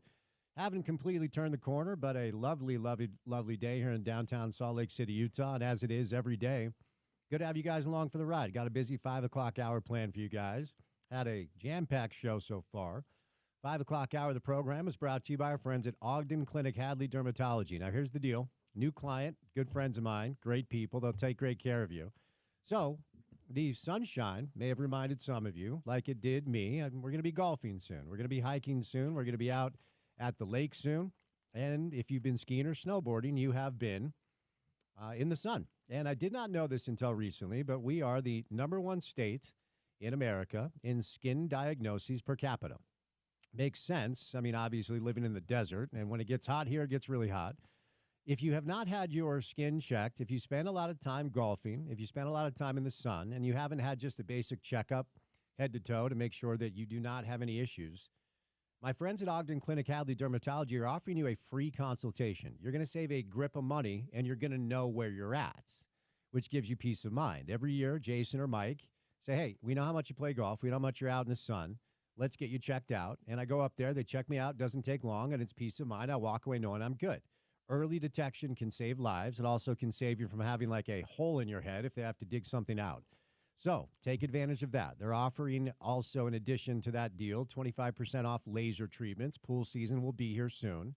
You can get it taken care of so you're not the guy that you take your shirt off of the pool and you look like a big gorilla. 25% off, 20% off Botox treatments. They're offering options for hair loss treatment as well. So a bunch of great options. If any of that kind of fits your deal, give them a call right now at 801-657-5664. That's 801-657-5664. 801-657-5664. Visit HadleyDermatology.com. All right, so started the show off today with Sean Mooney. Going to be on the call with Riles. You'll hear from Riles coming up in just a little bit as the Utah men's basketball team is making their way from Orlando to Tucson. And the first game without Craig Smith will be tomorrow night at McHale against Arizona. An Arizona basketball team that is going to be very grumpy after the way they lost to BYU. Not just that they lost, but the way they lost. And can we call it how it is? That was an atrocious call, allowing Richie Saunders to go to the line and knock down a couple of free throws. Give Richie a ton of credit for stepping up in a very difficult situation to knock those free throws down. But that Tony Padilla made one of the worst calls that I've seen all year long in that moment where the game essentially was on the line. Now, excuse me, to be fair, that game was not the cleanest officiated game, and some calls did not go BYU's way, and no game is decided by one call. But obviously the chaos that happened afterwards, the horrifically misguided and insensitive, dumb chants from the Arizona fans directed towards the BYU contingent, it was chaos down in McHale. And Arizona is going to be highly motivated to take on Utah coming up tomorrow night. So Sean and Bill will be on the call for that. And, of course, a lot of the show today has been dedicated to the situation at the University of Utah with the vacant head coaching job with the men's basketball program. Josh Eilert's going to be your interim. Not sure that he is a candidate for the permanent gig. I certainly could be wrong. And as we discussed on the show yesterday with Josh Grant, and we did today with Sean, what's next for the Utes? And what is Mark Harlan thinking as far as, what the replacement will look like? And what ultimately does this community want for the next head coach for the men's basketball program? Because if we're honest, this has been a program that has been borderline dormant when it comes to interest in the community, consistently at least, for a long time. And an injection of energy and an injection of excitement, I do think, is what this basketball community is looking for. And I really have never been that guy that says you've got to have a former Ute, you've got to have a former Cougar, you've got to have a former Jazzman.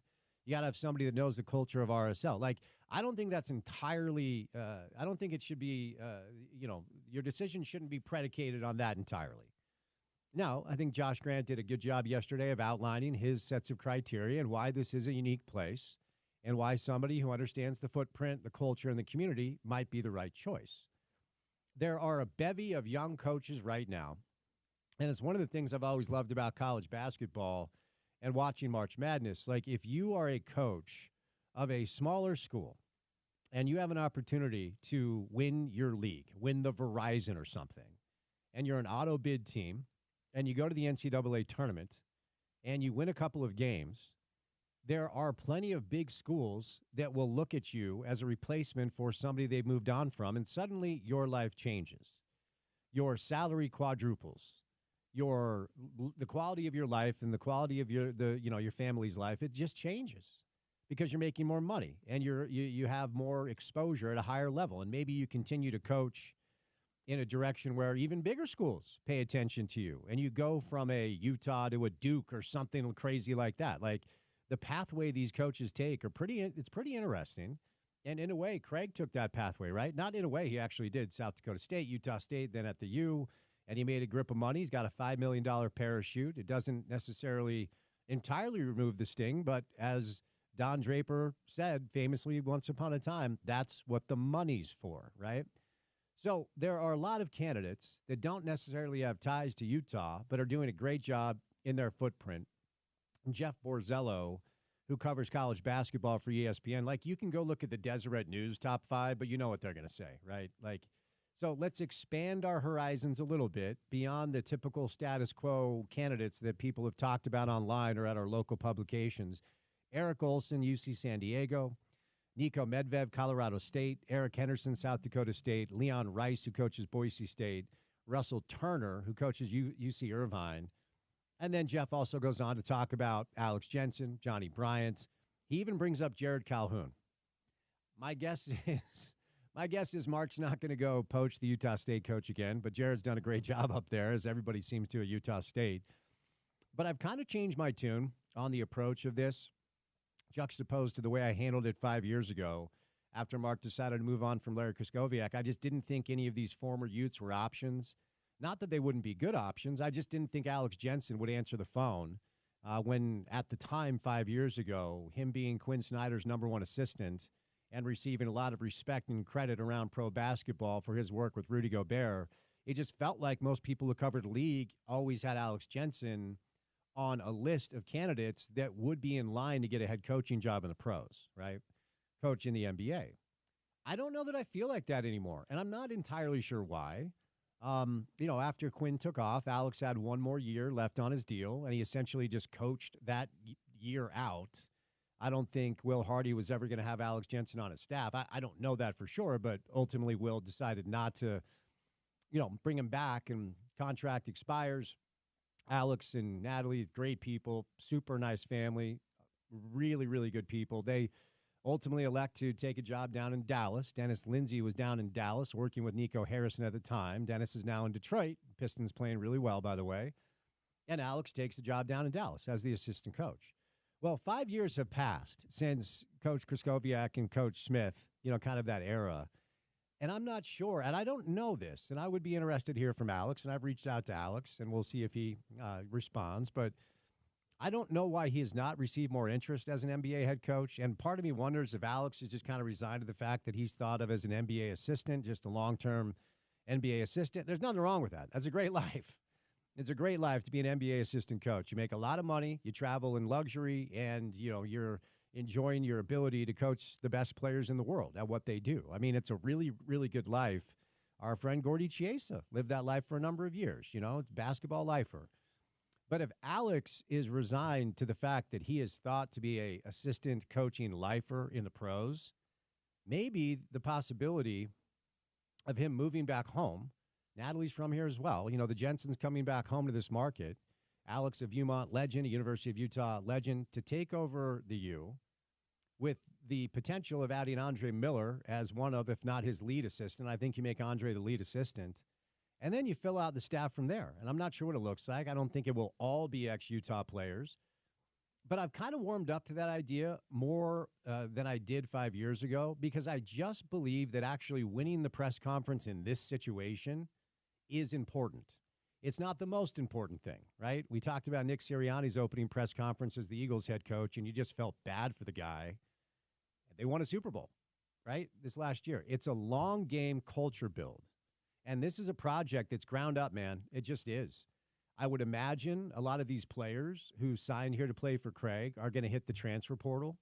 I and look, there are people talking about the potential of Mark Harlan deciding to fire Craig right now to hopefully convince some of these players to come back, at least the ones that you like, that you think you can make, that you think can make a difference.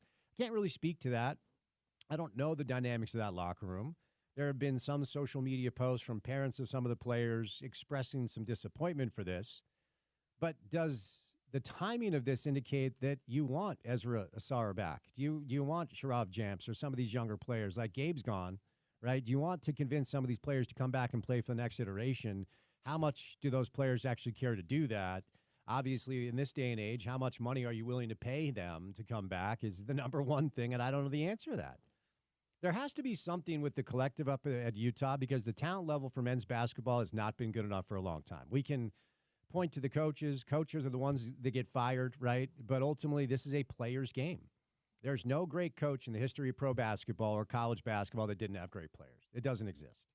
And I actually think there's an argument to be made that Craig did a good job coaching up a group that doesn't have the talent of some of their Big 12 peers. Utah was picked to finish last in the conference. They're 7-9 in conference play. That's not awesome. I'm not looking for high fives with a sub 500 record, but juxtaposed to preseason expectations, Craig has done a good job, right?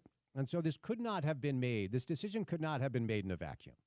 There's just no way. This wasn't about a loss to UCF on the road, right? They had just come off a stretch where they beat both Kansas teams. This had to be a macro 30,000-foot view decision that was made with several dynamics in mind. Feedback from alumni. Go listen to Josh Grant from yesterday. Feedback from boosters. If they don't want to write checks for the guy that you have in charge, if you're Mark Harlan and Taylor Randall, that's a problem. And then point-blank bottom-line expectations, right? Or I should say point-blank bottom-line results is what I meant to say there. Like, this is the deal in this business. If you don't win, you don't keep your job.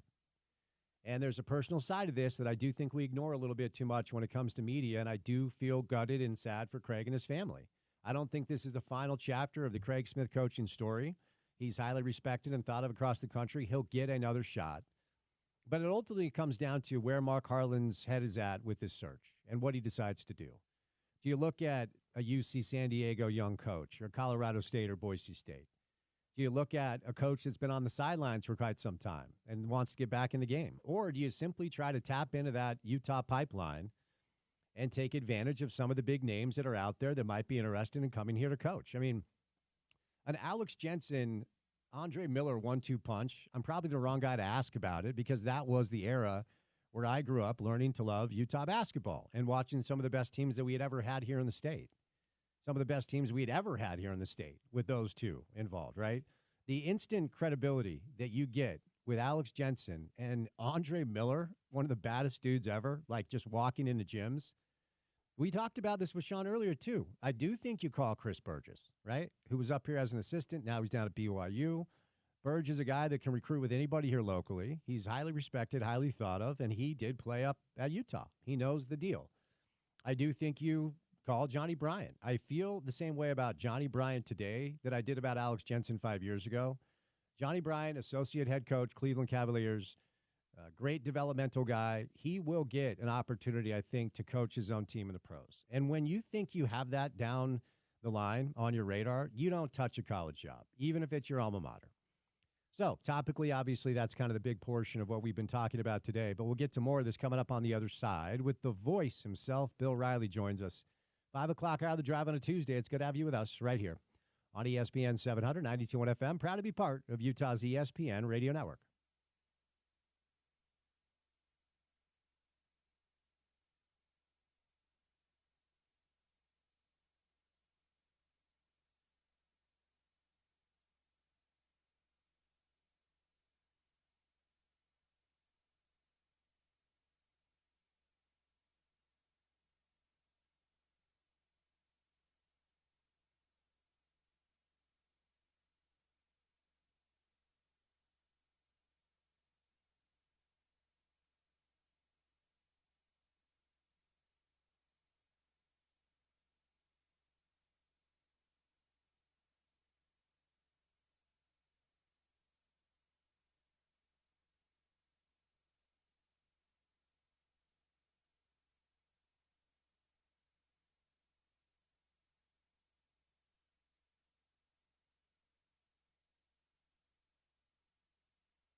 Do you have any like for real famous friends?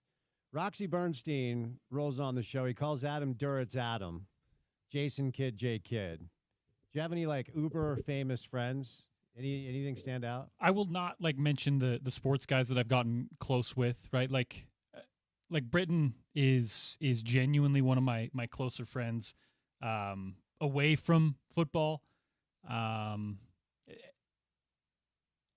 I would have to, like, the only real close connections I have in that regard are I've talked to you about some of the country music folk, right? Coulter Wall is a connection that I made a long time ago. I've known him since he was, and I was like 19, 20 years old. You need to let me know next time he's in town because you've won me over. I want to go see him perform. That is, his manager is the guy that is my actual connection, right? It's through him. But yeah, I've known him for a long time, as well as some of that kind of circle of underground country, non-radio country, if you will. And that's probably it, right? We've talked about the country club stuff. I've had run-ins with many A-listers and whatnot, but none of them are my friends, especially Vijay Singh. I need what's the deal with that dude? Like he has such a he's really a jerk, right? He has such a bad reputation. And I've dealt with golfers and very wealthy people who expect a certain level of service, right? Mm-hmm. And try to provide that. But it didn't seem to matter what you did. You could have I could have shined that guy's shoes with my tongue, and I feel like he would have been like, "Now you missed a spot." But, I'm glad you didn't do that. Each his own. I'm glad you didn't do that. I imagine you ran into some entitled folk up there. Yeah, my goal is to have a friend as famous as Adam Duritz that I can just call Adam. Yeah, just Roxy Adam. just referring to him as Adam. Adam and J Kidd hanging out on a weekend. Final segment of the program today is brought to you by Burt Brothers. With over 30 years of experience in nearly 30 locations, Burt Brothers ASC certified technicians bring expertise and professionalism to every interaction. Industry-leading warranties and low-price tire guarantees. It's a one-stop shop for reliable repairs and maintenance, from tires and alignments to fluids and brakes, offering a full range of automotive services tailored to meet your needs. Now offering value tire options such as Americus and Summit tires, starting at just $69. With warranties that go up to 70,000 miles. As one of the few AAA certified shops in Utah, Burt Brothers upholds the highest standard in automotive service. Stop by Burt Brothers at Tire Busters locations or schedule an appointment today to experience the trusted service that has made them a Utah favorite for over 3 decades. Burt Brothers, doing it better since day one. More information online at burtbrothers.com. Luka Doncic over under 45.5 points. Ooh. If you would have said 40, I'd go over. Mm-hmm. But I'm going to go under with the 45. I think he'll wait to just try to score like 150 until they're actually in Dallas. Right. Because the scene when Luka is back in Dallas is going to be really fascinating because he's going to have a lot of fans in that arena that have his back. Right. Over the Mavs. So I'm picturing him like hitting a bunch of step back threes in Dallas, and like Nico's probably not even at the game. Tonight, I'm not sure that he goes full throttle Luka. You're going to get like Jimmer in Utah vibes where for some reason the team in the wrong colors is cheering for the white guy shooting from 40 feet beyond the 3-point line. Yep. Yeah, it's going to be weird. It's going to be weird. The one that comes to mind is like Russell Westbrook, because it seemed personal between him and Kevin Durant. This seems personal between Dallas and Luka Doncic, and maybe personal even though we don't really know why. Right, behind the scenes stuff that we're not necessarily privy to, but yeah, man, this is one of the more anticipated player versus former teams that I can really remember. So some good NBA hoops on tonight. It's kind of a quiet night locally. Tomorrow we're smacked, jam-packed locally with a bunch of action. Hockey Club is taking on Chicago tonight, so a big game for them. Every game down the stretch is big for the Utah Hockey Club. Jazz will be in action against the Kings. The Utes are at McHale to take on Arizona. RSL in action against Herediano tomorrow, so a little soccer as well. All right, Porter, let's get out of here. What comes our way on a Wednesday edition of the show? On a Wednesday edition of The Drive, we'll cover all of our bases halfway through the work week, halfway closer to the weekend. Chris Kamrani stops by for an entire hour, as does Richard Smith.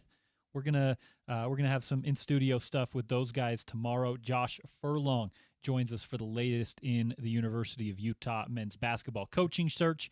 And, of course, on a game day as they visit the McHale Center and Neil Smith for Behind the Glass. We'll go from there. But busy show on a Wednesday, including a couple of in-studio guests. There you go. Special thank you today to Sean Mooney, Zach Harper, Bill Riley, and Roxy Bernstein for the sound you may have missed from the show today. Website's an option. It's ESPN700sports.com. Make sure to download our mobile app and take us on the go. That ESPN 700 app is available in the App Store or the Google Play Store. And then finally, for what we do in our space every afternoon for 4 hours, if you guys enjoy it, thank you. But you can help us by going to our podcast page on your preferred podcast platform. Subscribe to our show. Give us a rating and a review. If you say nice things in the comments and leave all the stars you can, it actually helps. For Porter, I'm Spence saying goodnight. Enjoy your Tuesday evening. We'll talk to you on a Wednesday drive. As always, you can find that right here on ESPN 700, 92 FM. Proud to be part of Utah's ESPN Radio Network.